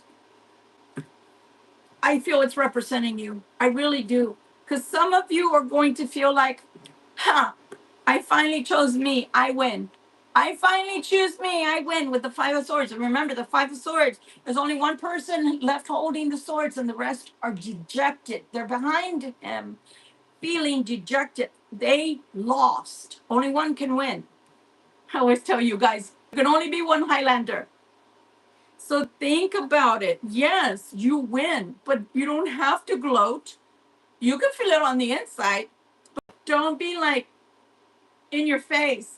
I choose me this time. I don't choose you. I don't choose you. How does it feel? I don't choose you. You don't have to be that way. Again, remember that for every action there's a reaction, right? For every action there's a reaction. And that's in physics, that's in life, etc. So just because you feel this way on the inside, I mean, you want to throw a party or you want to dance once they leave, go for it.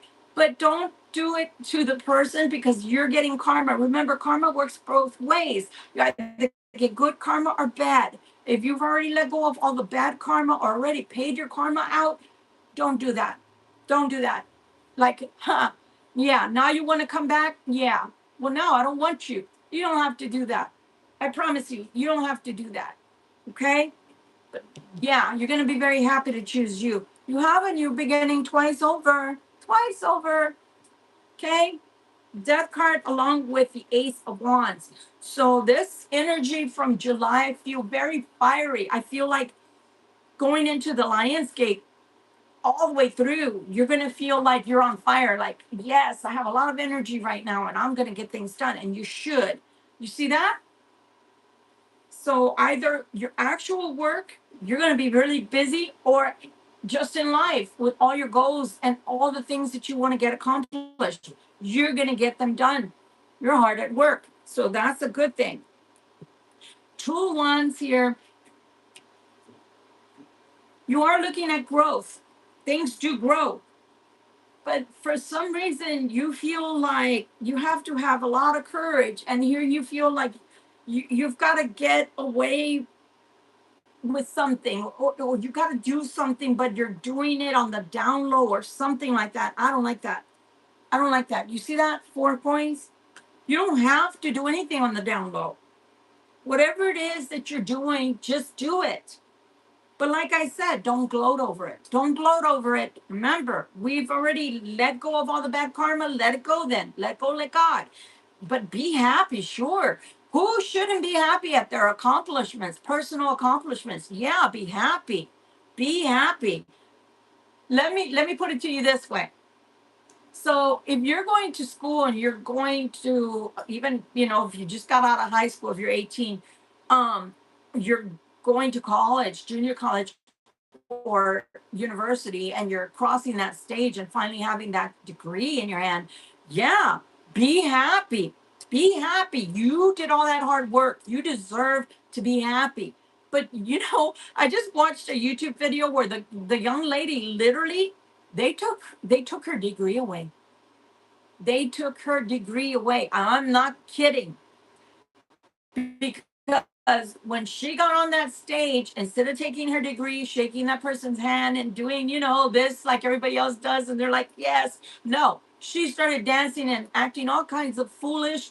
Her tomfoolery got her degree canceled. They made an example out of her so that nobody would do that again. And that was good because you should have seen the way she was dancing and the things that she was doing. So again, she incurred karma. Don't do it. Don't do it. You have your security there. And then you'll be looking like, I feel like if it's a new job or new position, I feel like it's going to take a minute for you to get your sea legs. But after you do, you're going to feel really good and you're going to feel like, yeah, I know what I'm doing now. And the funny thing is, then you take it at its pace, a proper pace, because then you feel like, I know what I'm doing now. I can take on more responsibility, or now I know what I'm doing, so now I can just take this easy, take it as it comes. It feels good. Something from the past, I don't know, there's a celebration, but here's the Five of Swords again. Oh my gosh, this deck is not even supposed to have 2 of them. That belongs to this one here. So again, I'm laughing because I'm telling you, somebody out there needs to know. You're going to feel like, Yeah, I did it. Yeah, in your face. I did it in your face. And you're going to want to gloat, but don't do it. Don't do it because you're going to feel like, yeah, after everything I've been through, in your face, I did it. I did it because I wanted to. I did it because I knew that I could depend on myself. I knew I had it in me. And those are all good reasons to feel good. But don't gloat because I'm telling you, you're going to feel like, yeah, in your face, you lost. In your face. It's funny because I'm touching these and I'm thinking about when I was in junior college. I literally came out in the school paper because I got runners up. Okay. I was fencing, and in our intramurals uh competition, I got second place. The person was slapping. Okay. And if you know how to fence, you understand what I'm saying when I say slapping.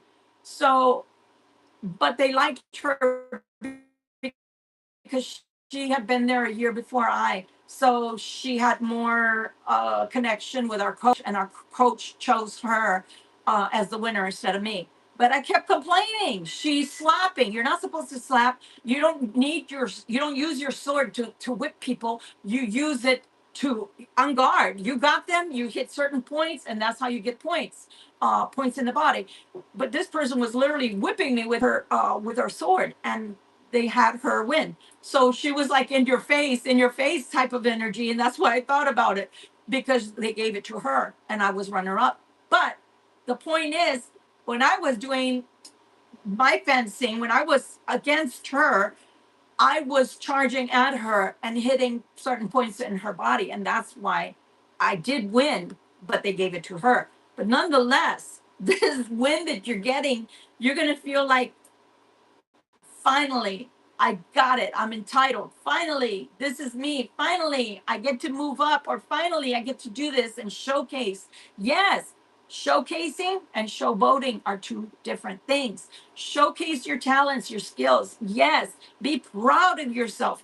Yes, but don't showboat, okay? Don't do what that girl did. She whipped me, and so of course, when people are whipping you with their sword, you're gonna kind of want to move back because you're trying to guard yourself. So all I could do is guard myself, guard myself, guard myself. But at the same time, they didn't acknowledge that she was whipping instead of using her sword correctly. So that's my story, and I'm sticking to it. But yeah, I came out in the newspaper. I was so proud of myself that day. I did. I did it. But do you see what I'm saying, guys? There's going to be a moment in time that comes, and it might even be when that person comes back. You're going to maybe want to feel like, yeah, I don't want you. I don't want you. I don't want you anymore. I don't need you. When I needed you, you were not there for me. When I wanted you, you didn't want me. You threw me to the curb. So why should I take you now? No, go screw yourself. You're gonna want to say all of those things. Don't say that. If you don't want them, just don't want them. Period. Just walk away. Say thank you for your offer. Appreciate your offer. At this time of my life, I choose another direction. I'm going in another direction. This is not something I want, or this is not something I can do at this time. That's all you have to say. Okay. Where does the Libra luck lie at this time? Where does the Libra's luck lie at this time? And I didn't forget, if that person is still here, I didn't forget. I offered you stay to the end and you will get your answer. Okay? Right now it's a general reading for everyone.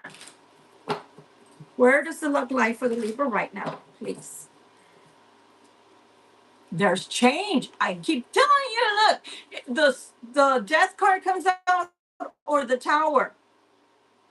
It's already come out 2 times. So there's change on the horizon for you. That's where your luck lies, is going towards that change, accepting the change, and going with the flow of that change. Okay?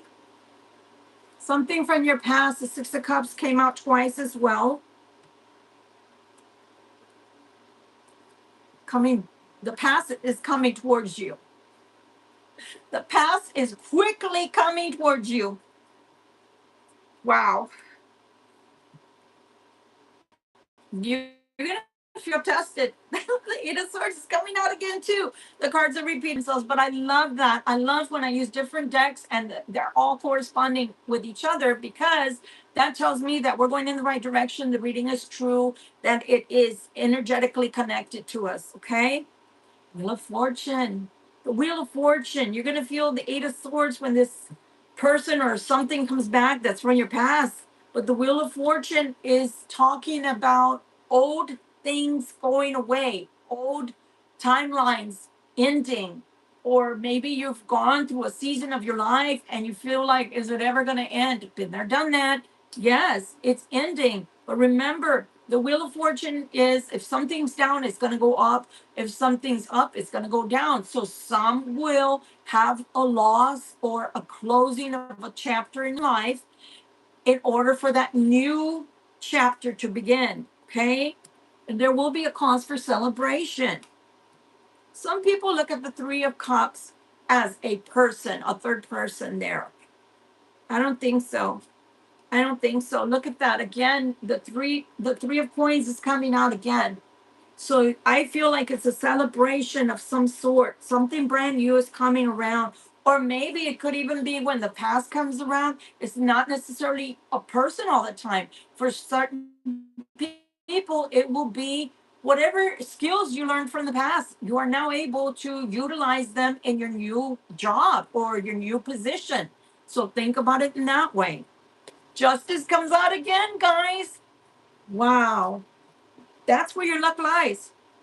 Possibly old relationship or old skills that you had from the past, or maybe even a degree that you've never used. Maybe if you're like me, I have certifications and then a degree. And part of my certification that I never really used a whole bunch, which in retrospect I should have gone towards that, because it paid more.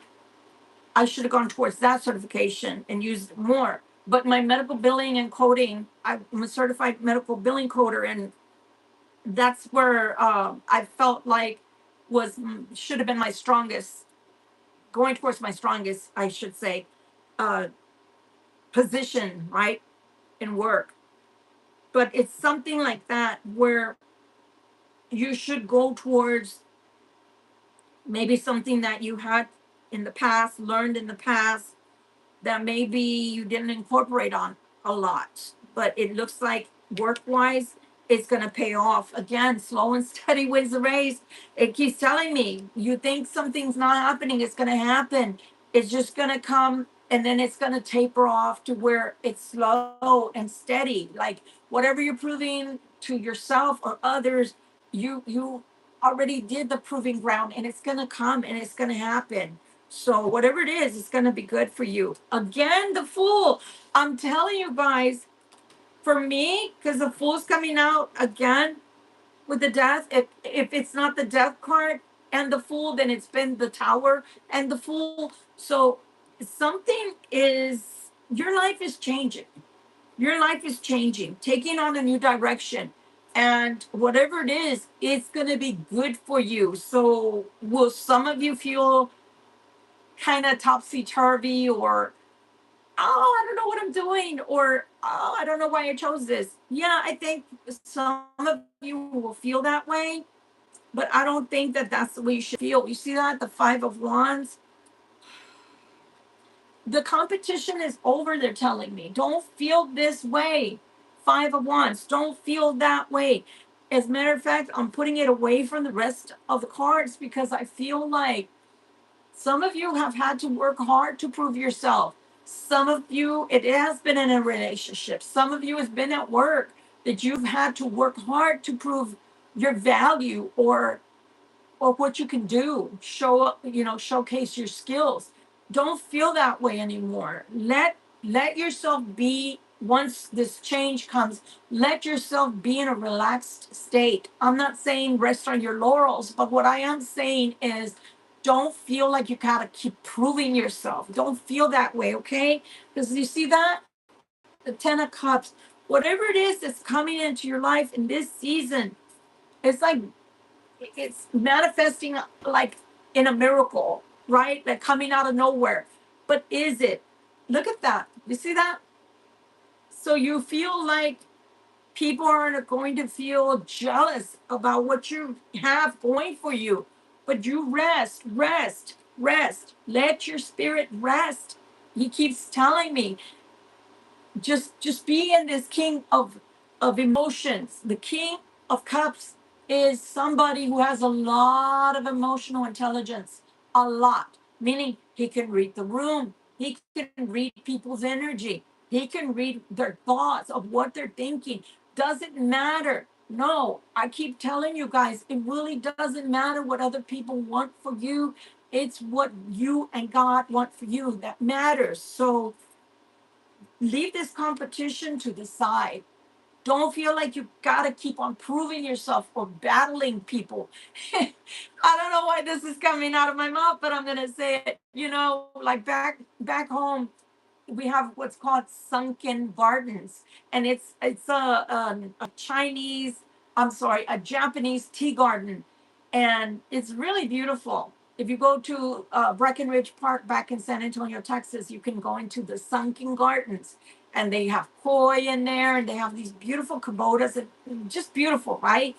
And back in there, behind them, tucked away, is a venue, and it's called the Sunken Gardens, but it's the venue. So you go in there. It's like a out theater outside, and we hold the battle of the bands. So normally it's rock bands, right, that come there, and it's a fest. And that's what it's reminding me is like the battle of the bands. Like you got to compete. You got to compete. You don't have to compete.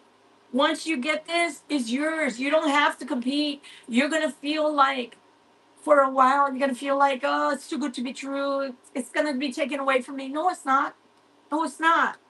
No, it's not. Showcase your value. Showcase your skills. If it's a career, if it's a relationship, showcase your relationship to each other. You know, I feel in love. I feel loved. I feel relaxed. I can relax into this. It's not going to be taken away from you. I think that some of you, because there was a third party, for some of you involved, that you feel like you got to compete, you don't have to compete. As a matter of fact, if somebody puts you into that kind of relationship, you got to point blank, simple, sit them down and say, I'm not competing with this person, regardless of whether they're going to be part of your past, are part of your past now, whether they have children with you, whatever it is, whether they had a business with you or still do. I'm sorry. You need to know this here and now. I am not competing. Do not think you're putting me into competition with this person, because you don't compete where you don't compare. If that was your past, it's your past for a reason, buddy, Missy, because they couldn't, I don't know, hold up their end of the bargain, or y'all got tired of each other, or it just stopped working. But that's not my problem, and nor will I take that problem on. Period. This is us now, and this is what I'm doing. I'm not getting involved in all that shenanigans. That malarkey belongs to you and that person, and keep it that way. And that's all you have to say. You don't go into that. You see that? That's dead. And the King of Cups is also coming out as the other person. So if they have emotional intelligence, they will know that that part of their life is dead. Regardless of whether they still have to talk to that person here and now, maybe about finances, maybe about children, maybe about a business, maybe about selling a home or getting rid of properties, dividing them, whatever.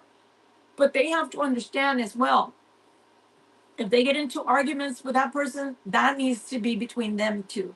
And if they need a minute or two to calm their little happy butt down so they can be nice and cordial with you, so be it. But they're not to bring you into any kind of ugliness, because that has nothing to do with you. Okay? All right. Let's see here. Let's talk about let's talk about finances.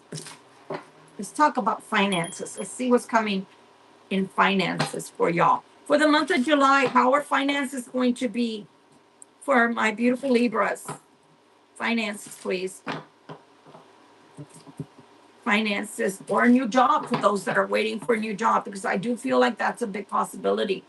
Now, if you haven't put your resumes out, please don't think you're going to get a job. Okay, I'm just being real. You got to put your resumes out. You got to actually apply for you to get a reply. Okay. Right, there we go. You got a twofer. You got a twofer, and I don't like the twofers. Oh my God, I don't like them. Oh God. Okay.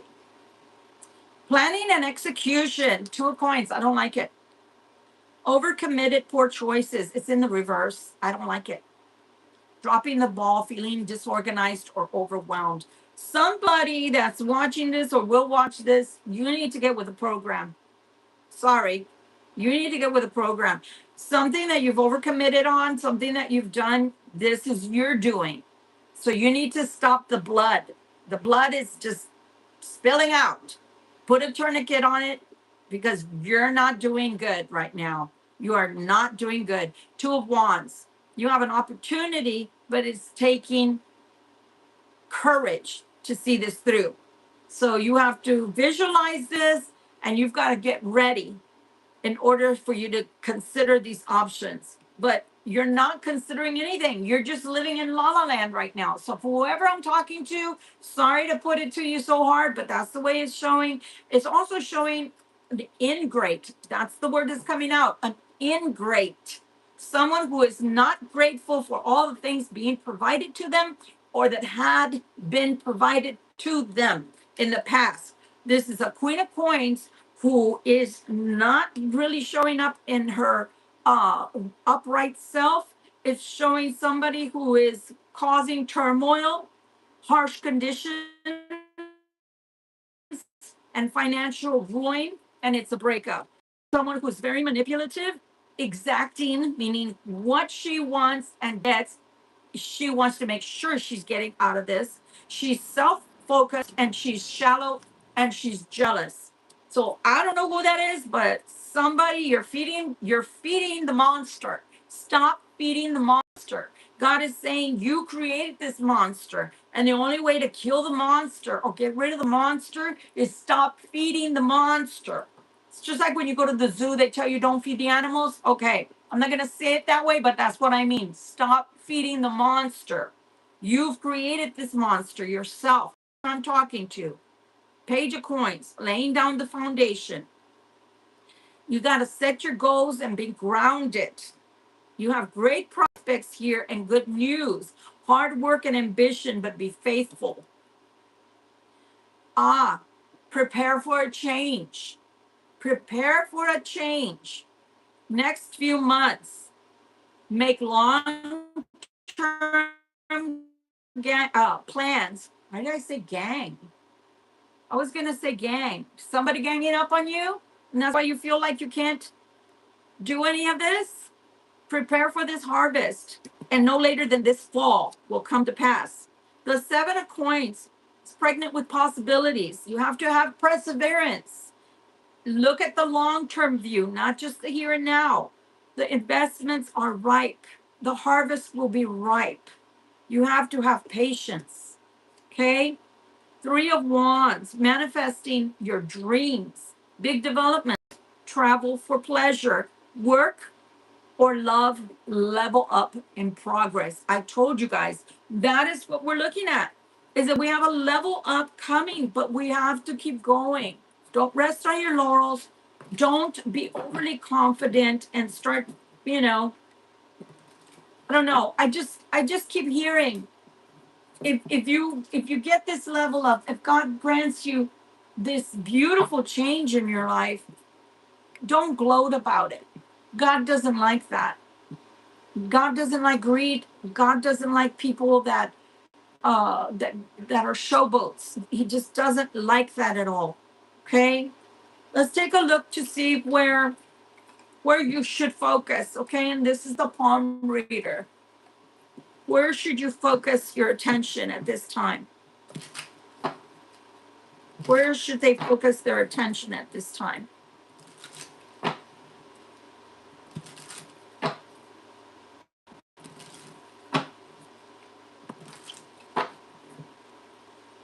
Your career. You should focus on your career right now. For those that do work, If you're retired, then your investments. If you don't have investments, then like I tell people, don't go spend all your money playing on the lotto, but look into possible investments somewhere that you can make a small nest egg at least. People who have poor luck in meeting the right person can have a happy love life through matchmaking. So if you maybe you believe in somebody arranging marriages, that's not what I'm talking about. But there are professional matchmakers, people that are actually looking for someone. And that could even be websites, right? Dating websites. Maybe if you're like me, you don't put yourself out there. I've not gone to a club or a bar, gosh, in at least, I don't know, 10 years or more than that. It's been since 2012. I haven't gone into any place like that. So if you're somebody like me, if you want to meet somebody, then the only other way you're going to meet somebody is getting out there, trying new venues, or actually a dating site, right? But date responsibly, because people can be catfishing you. So be careful. But don't expect that the mailman or the, I don't know, the FedEx guy to be your next love, not unless it just happens that way. But career wise, right now, you should put yourself out there. Send out your resumes, especially if you're actually looking for a job or actually are thinking of changing your job, your career right now. Then you need to get your resume in order and you need to start putting out your resume. Okay. Is there anything else that my beautiful Libras need to know? Anything you want to tell them? Or that you think they should know about?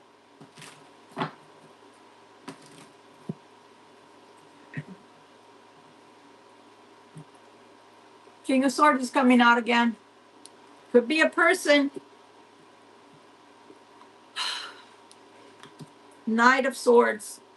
There's an ending there. There is an ending. This person vacillates. This person vacillates. Sorry, when I'm thinking or looking to the side, it's my intuitive side coming out. This person vacillates. They, they, they're feeling vulnerable, is the word that's coming through. They're feeling vulnerable at this time. So they vacillate between being the king and being a knight. Why they're vacillating, they're telling me, is because they're feeling very vulnerable. So at times they're in their true self or stature, okay? That they are sitting as a king and they know themselves to be a king. And I don't care even if you're a female, it's an energy. But then when they're vacillating, because they feel sorry for themselves, or they feel sad, or they feel vulnerable, they're vacillating into the Knight of Swords because there's an ending that's coming. So as their younger self, I believe they're thinking about all of the things that happened in their life. You know, you go back, you reminisce, you go back into your younger self and you say to yourself at times, if only I would have done this, or if only I would have done that, you know, things would have turned out differently. I'm here to tell you that some of it is true. It could have turned out differently. But let's look at it in a metaphysical way, in a spiritual sense. For those that have been married for a long time and are getting out of a relationship or with someone for a long time and are ending things,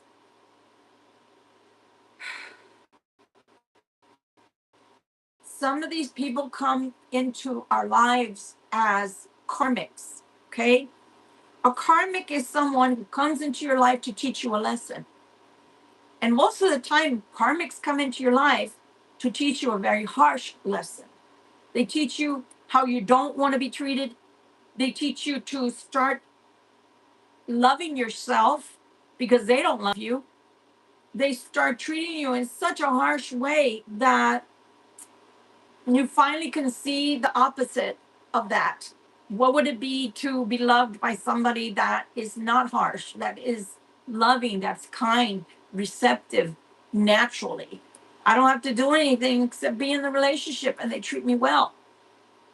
This person normally is a taker, the karmic. Normally they're takers and they're bottomless. No matter how much you give, they want more. And no matter how much more they want more. And no matter how much you work or you strive to give them more, they want more. They're always raising the bar. Nothing's ever good enough. And so then they push us out, like to go look for love or to go look for warmth, meaning sex. They go, they push us to the point to where we feel like we're not loved by them. And the truth is, you're not being loved by them. They're your polar opposite. But God sometimes allows those relationships to last years, 20 years, 40 years, 50 years. Yes, I'm not kidding. Why don't you look it up? For those that don't believe in divorce, look up people that have been married for 35 years, 40 years, and then get divorced because they finally feel like it doesn't matter what their kids wanted. It doesn't matter what family wanted. It doesn't matter what their parents wanted. They now feel like they gave enough and now they can find their own way in life and live for themselves. So this person is going in and out of different stages of themselves. I'm an adult. I'm a young adult, or I'm an immature adult, or I'm an adult but I barely 21 or whatever. And thinking back on what they could have done differently or why it ended up this way. Some of it is you. Like I said, you fed a monster. You gave them luxuries or you gave them the good things in life. And instead of appreciating you, they just expected you to do more. At every turn, more, more, more. And that's not what love is. Love is you have, you share, you enjoy. But when you got to keep producing or you got to keep giving luxuries to prove your love, that's not love. That's me trying to keep you. And if I can only keep you by how much I can give to you, that's not love.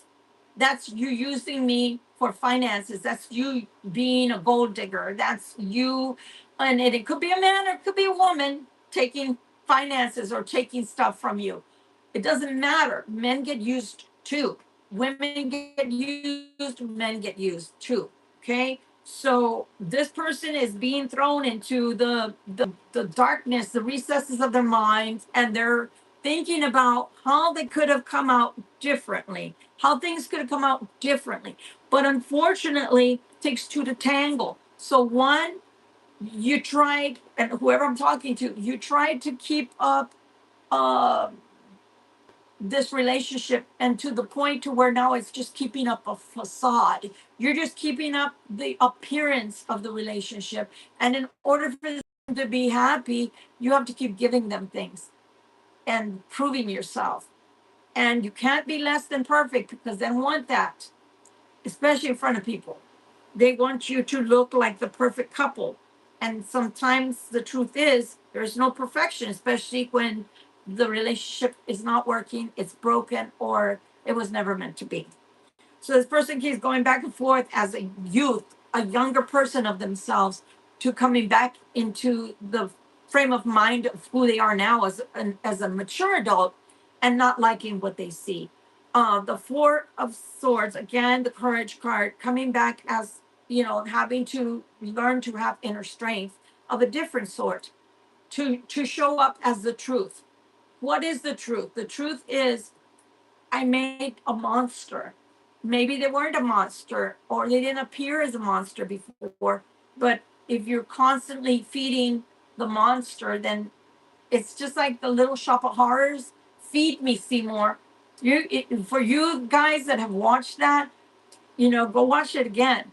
Feed me, Seymour. And Seymour gets to the point to where he's even having to use his own blood to feed the Venus flytrap that was this small and ended up looking like a big person after that, because the more you feed the monster, the more the monster needs or demands, right? So the truth, stepping into the truth, is going to take courage. And possibly because The truth hurts. The truth is ugly. The truth is that they themselves make this monster. And so they're also responsible, because if they wouldn't have given only financial or only whatever it was that they had of luxury, this person wouldn't be the way they are. It's one thing for them to demand it, and another thing for you to give it. Is just like I said, that scenario early on in this reading. When my kids were little, if I took them to a store with me and they started acting up, oh, you better get in line, fall in line, get in place, because you're not coming out with this, that, and the other just because we happen into a store. But you fed this monster. Whatever they wanted, you gave to them. So now they expect, and every time, every year, every whatever, it's been building, building, building. You got to keep raising the roof, raising the ante up, right? Like they say, ante up. You've got to keep raising whatever it is that they want, because they're not happy otherwise. Looking for love. The Ace of Cups, but looking for love and money. So you two are to blame. You thought money, the security was love, and you thought that the love would be there because of the security, and it's not that way.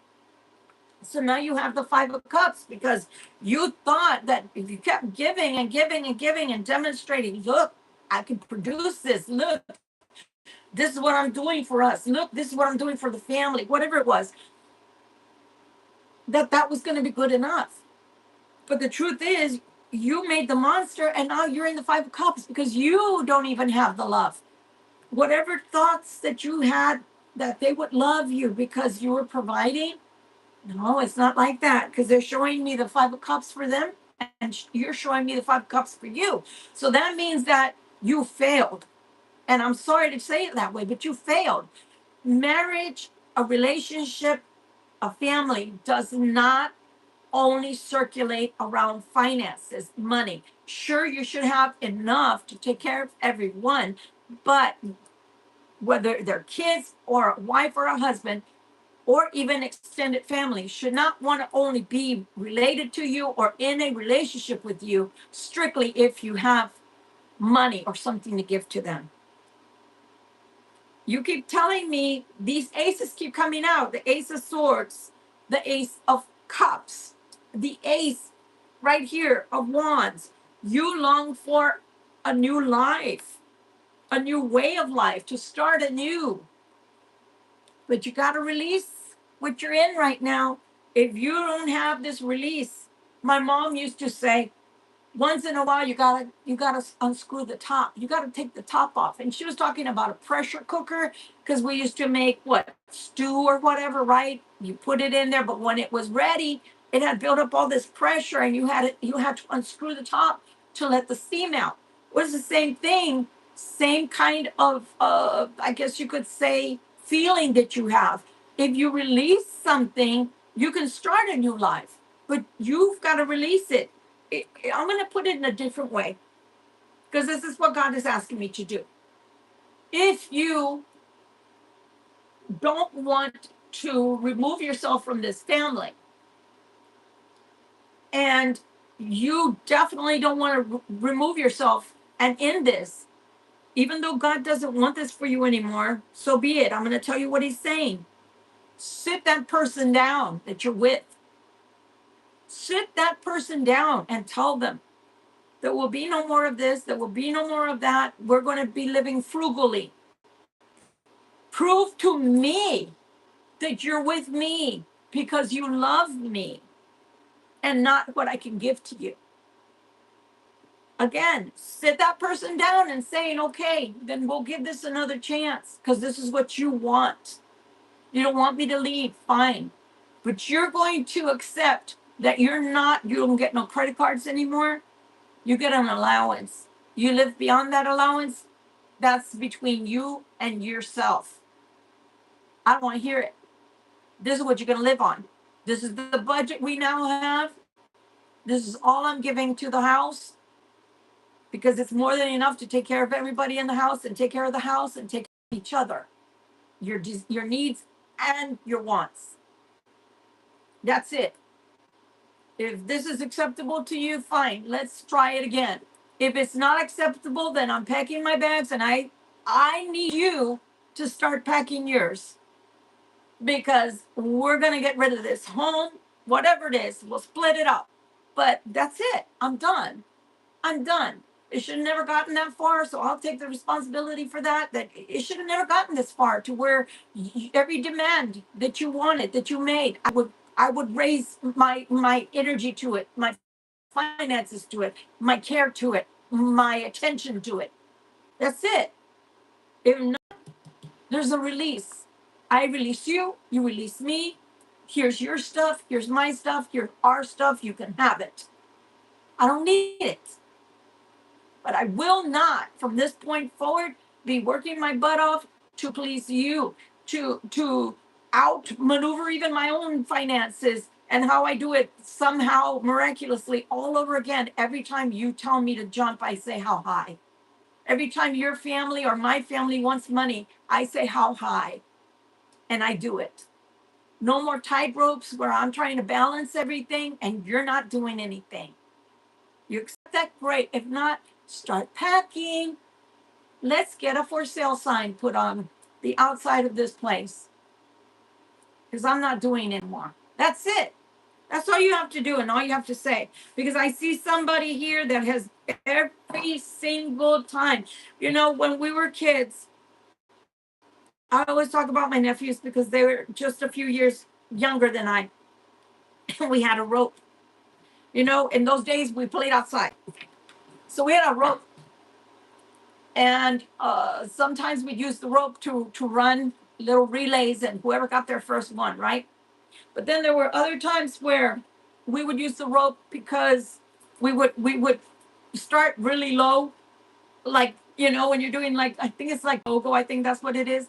And you would do the line and you'd come back around, and then it would start high and then it would go lower, lower, lower. See how, okay, that's the way I'm talking right now. Whoever it is that needs to hear this, you need to start where you are, because they've raised it like higher and higher and higher. Well, now you're going lower and lower and lower. I'm going to do less and less and less. I want to know. I want to see. I want to feel how do you really feel about me? What do you really think about me? I want to see if I give you nothing but my love, if that's good enough for you. So I'm going to give you less and less and less, and you're on a budget, and that's it. And you're going to show me by your behavior, by your conduct, whether you really love me, or whether you loved the money, the things I could purchase for you, the things that my job, my career, my hands, my sweat could bring to you. And I promise you, they're going to either show you that they love you, and it's going to continue that way for months, for years, or they're going to show you that no, the money was more important to me, and that's why I stayed with you. And now that you don't want to give it to me, and now that you don't want to buy me everything I want and everything I ask for, okay, all right, start packing your bags. I'm telling you, somebody needs to hear that. Anything else you'd like to tell the Libra, please? And thank you for the week. For this first week of July, guys, we're already past, past June. So we're already on the 7th month of the calendar. It's July is going to bring a lot of movement, some things that are very passionate, and some things that you yourself have to realize. What are the things that you got to release? And one of the things is going to be a person or people around you that look at you as their ATM. Anything else you'd like Libra to know, please?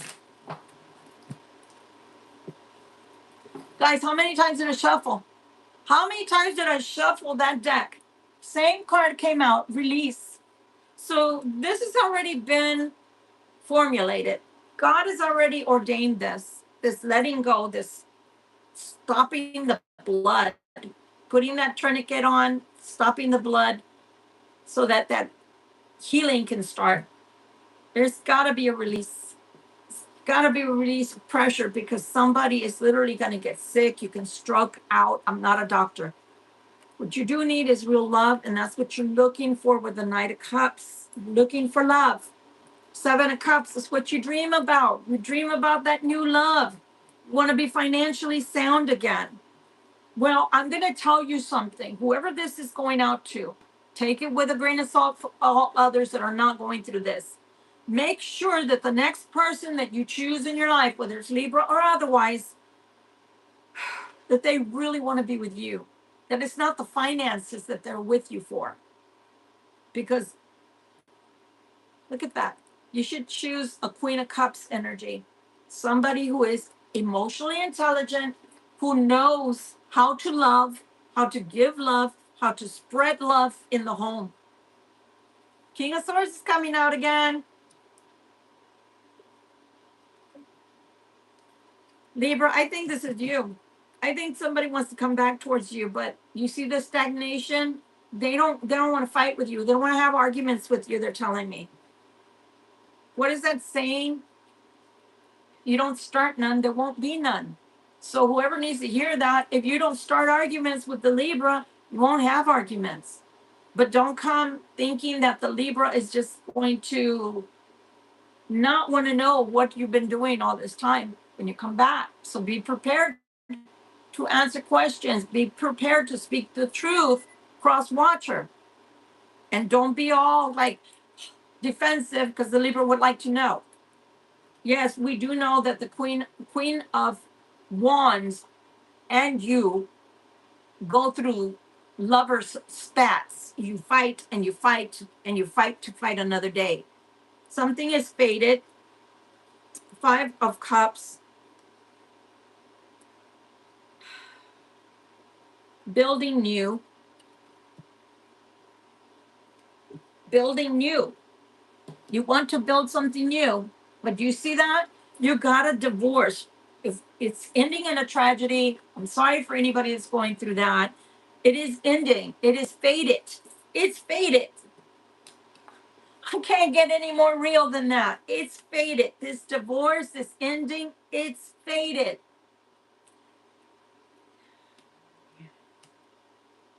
Yeah. I don't know how to say this anymore. I don't know how to tell you anymore. Hopefully, you have common sense.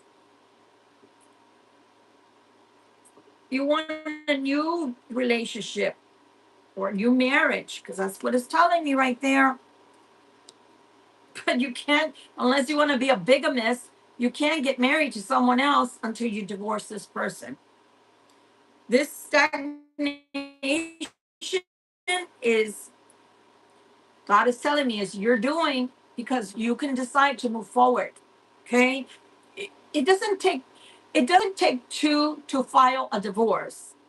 It takes two to agree on it, but it doesn't take two to file the divorce or legal separation.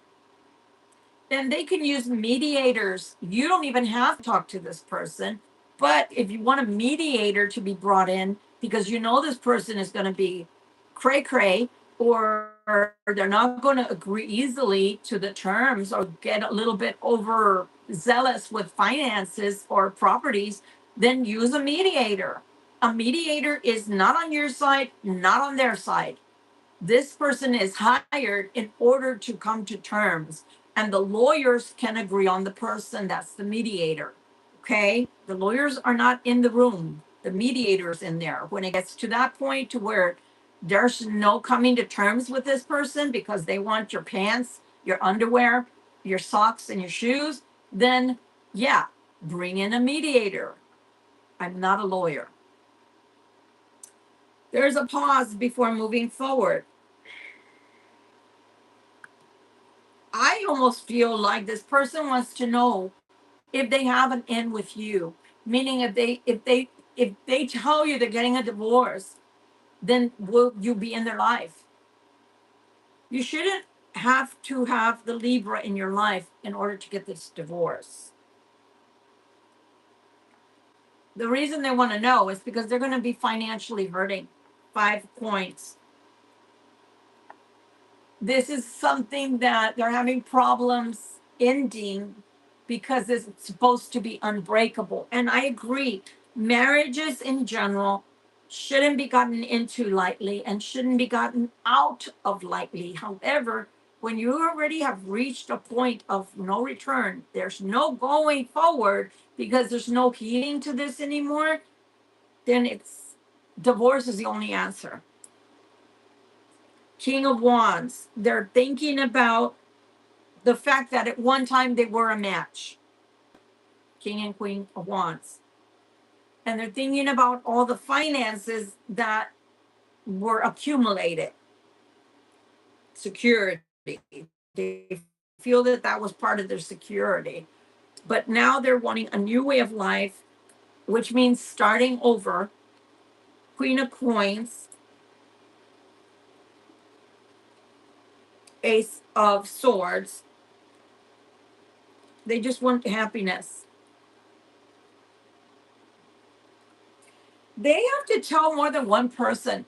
For some of you, they have to tell more than one person they're getting a divorce.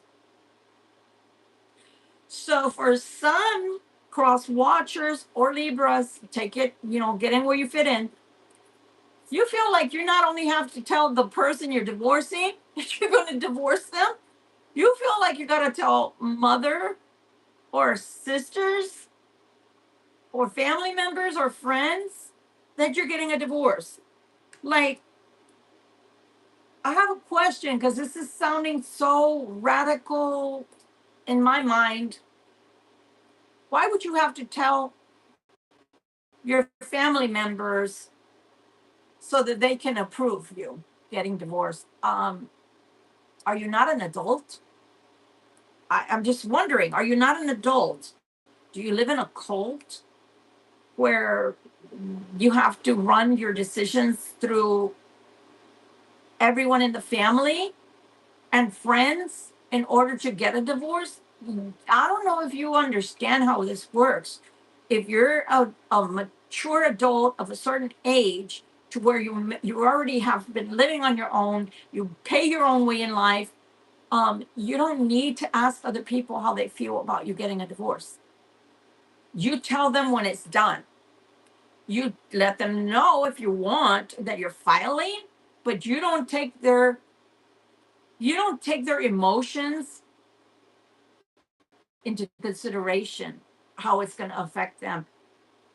It's not about them. This is your life. It's about how it's been affecting you to stay in this relationship. It's about how it's been affecting the other party to be in this relationship and constantly being fighting or constantly being a gold digger about it. I see a younger person here. Knight of Coins, Three of Cups, and the Hangman. Some will want to wait until their children are older, but this is because they feel like the children not only need them, but more than anything, not wanting to pay child support. So be aware, Libra. A wife or children, a son or daughter. Another possible that's a youth. King of Coins. Trying to portray being happy for these people, for their son or daughter. Nine of Wands, but carrying a heavy load because it's not easy. Either they're trying to fake happiness for children, or they're trying to show children that this is what it looks like to carry a heavy load. I see two or three children.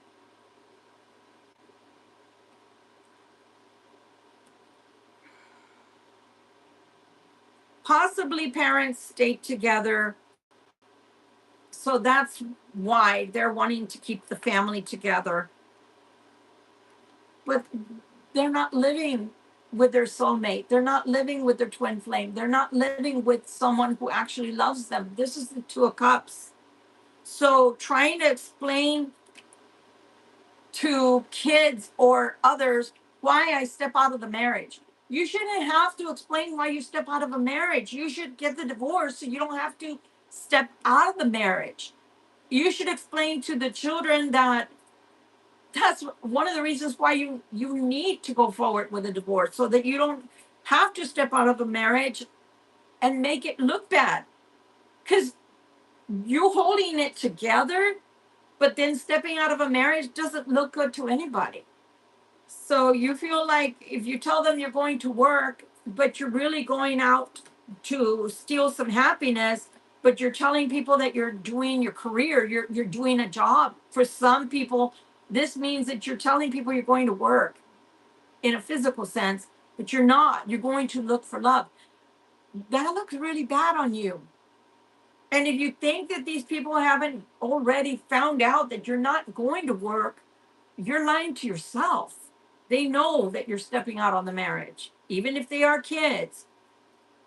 You're looking like you're wanting to make some plans. 7 of coins here. You are trying to start putting away a little bit of money. That's a good thing, but your decisions haven't been made with the 2 of wands there. You may want to relocate, but or move. Divorce. So I see. For some of you, it is lying about going to work, but you're really going out looking for love. It's not a good way to look for love. I promise you. You should be get a divorce. Sorry. Just go and get the divorce. Start the divorce. This is also showing me a person that is telling people they're going to work, but they're really starting to think more and more about plans, setting plans in motion to get the divorce. So it just depends. Look, this person is thinking about their finances. 2 aces. So I'm telling you, when those aces kept coming out together, it's because somebody is really, really, really moving forward now with the plans to start a new life.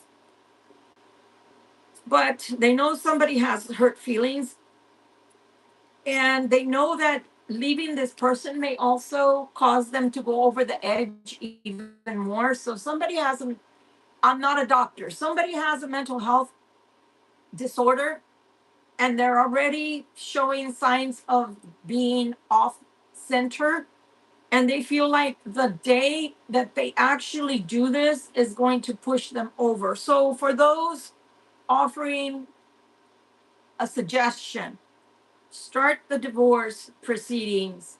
Do not give them the papers until it's closer to the court date, so that you don't have to deal with their craziness, especially if you have to live there for a while. Ace of Swords, when you finally have to tell them the truth, the 2 of coins could go either or. 2 of swords, you know you're not going to see eye to eye with them. So maybe you can have them served by a third party, like a sheriff, process server. 4 of cups to this death, to this divorce. So the divorce kept coming out. So, guys, I'm here to tell you that somebody is going to have to go through this. It's a final ending, a final warning from God. And there's other ways and other people that can handle the craziness. You don't have to go physically serve the person with the divorce papers. Just put the motion into put it into motion already. And then again, a sheriff can serve them at their work or at home. A process server can serve them, somebody that gets paid to serve people like that. Whatever. You don't have to do that. A lawyer can get in touch with them and ask them to come to sign if they don't have a lawyer, or if they're not getting a lawyer. There's a lot of ways you can do this. You don't have to deal with this person one on one. There's other ways to do it, especially if there's problems, especially if there is a chance that this person can get physical or crazy. Okay. So, well, Kobe, I think that's your name, if I can see it right. You don't have to be here on channels like this, because then you're living a lie, because you're actually here partaking in this. That's all I got to tell you. So that has been your reading for today. We're going to do our 3-minute meditation, guys. Somebody needs to get out. It's done. That relationship is dead. There is no going back. No matter, any amount of pleading with this person, it's not going to work because they've already gotten to the point to where the money or properties or status is what they care about and not necessarily you. So why would you want to live with a person like that? Especially, why would you want to get old with a person like that? Because think about it. Not one of us that's viewing me right now, at least I don't think so. And if the probability would be a 1%, if that you've already found a way to reverse aging. And if you haven't, then with all honesty and with all respect, I tell you, you're just going to keep aging. So as you age, you want to age and you want to be with someone who is your friend, someone who's your best friend if possible. Someone that if, God forbid, you got into a serious accident would still want to be with you. Someone that if you had, I'm sorry to say, this is an adult channel, erectile dysfunction, they'd still want to be with you because that's your friend. That's somebody that's your confidant. That's somebody that's not going anywhere and they always want what's best for you and vice versa. So guys, this has been your reading. As harsh as it's been, somebody needs to hear that. Let's do our 3-minute meditation so we can close. Hopefully this will start. I did buy some more, guys, but I didn't take it out. It's starting, but I think the fan is getting it. There it goes. All right. Let's do our 3-minute meditation and let's close for the day. Hopefully you've got your gas. The way this works for people that haven't been here before, there's 1, 2, 3 screens in front of you. They are black, like this lamp. Okay? They're not on. Whatever you're going to work on today could be health, could be peace of mind. It could be courage. Whatever it is you're going to work on, start with your screen number 1, which is to your far right. I close my eyes, guys, because I can visualize better that way. Make sure you only choose one thing today because you can work on one thing 100% while you can't work on multiple things 100% at the same time. Cleansing breath. These last 2 weeks have been really, really heavy, guys. All right. So I'm going to give you time. We have 3 minutes. Let's start with our first screen on your left and start working on your goal. What is it that you want and need at this time? Let's start making it take shape.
Okay, guys, start moving it to your middle screen. It should be right in front of you.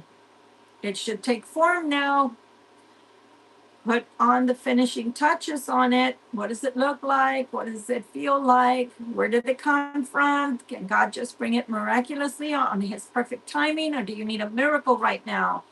Is it a car? Is it a house? What do you need? A job?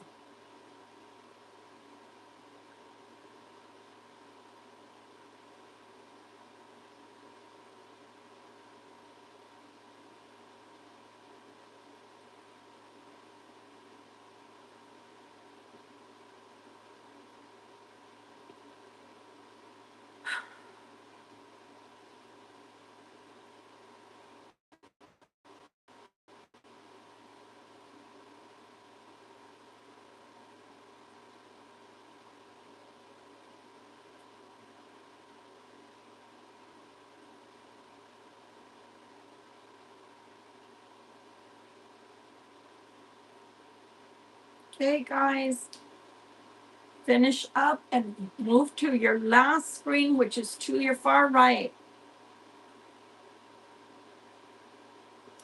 You see someone coming towards you, please extend your hands with your finished work for this week. It's Archangel Michael. With a smile, hand him everything you have in your hands that you've been working on. And you know that he is taking it to God to fulfill whatever it is that you need at this time.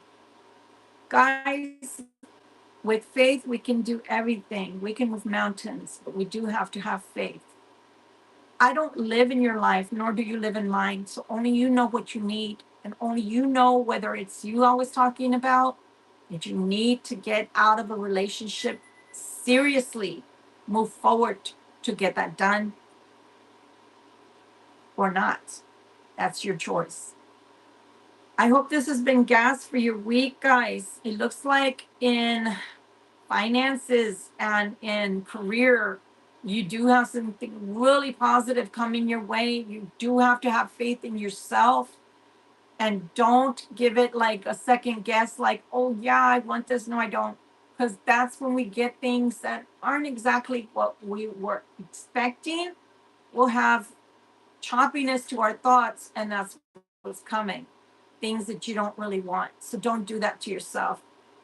For those that are ready for a reconnection with someone, they're coming back. You don't have to be mean to them. If you don't want it, then just listen to them, give them that courtesy, and then just tell them, thank you so much, but at this time of my life, I'm going to pass.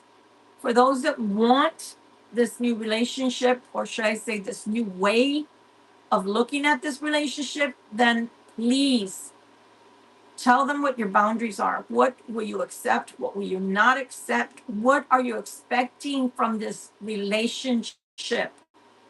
If it is a situationship, are you happy with that? Is that acceptable to you?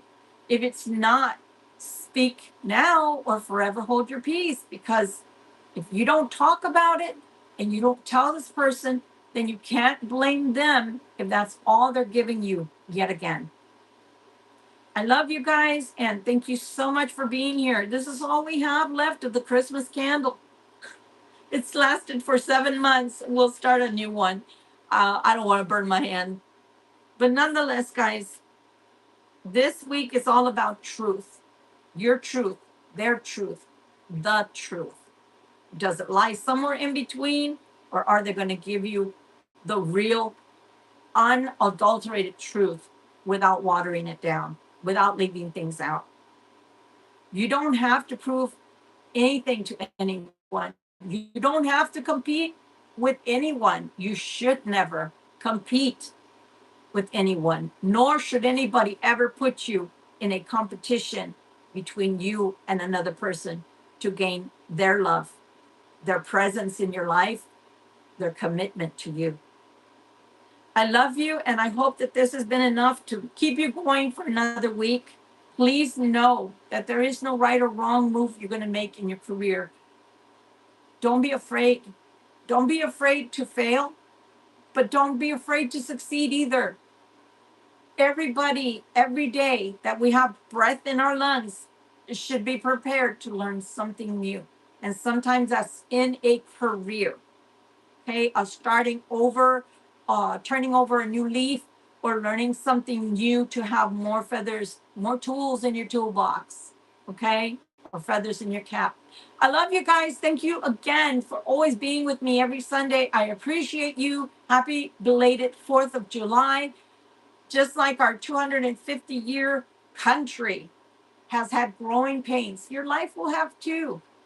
But it's going to be up to you whether you make them pleasant and less painful, or if it is a growing pain that's going to be felt like when you were a teenager, that your body was changing and it hurt everywhere. It's up to you, because you have the power and you have the control in your hands to make this a pleasant uptick in your life, right? To make things grow in your life at this time, or to stay small. I hope you choose to grow and become the person you were meant to be. choose you this week. Maybe not forever, especially if you're a parent or you are a spouse or you're in a serious relationship or even in a job where people expect things from you. But at the same time, at least for this week, choose you. And you will be glad you did. I love you. Please hit the like button on your way out. Please share away if this wasn't your reading today, but somebody else could use it. And yeah, it's time for a new candle. Love you guys.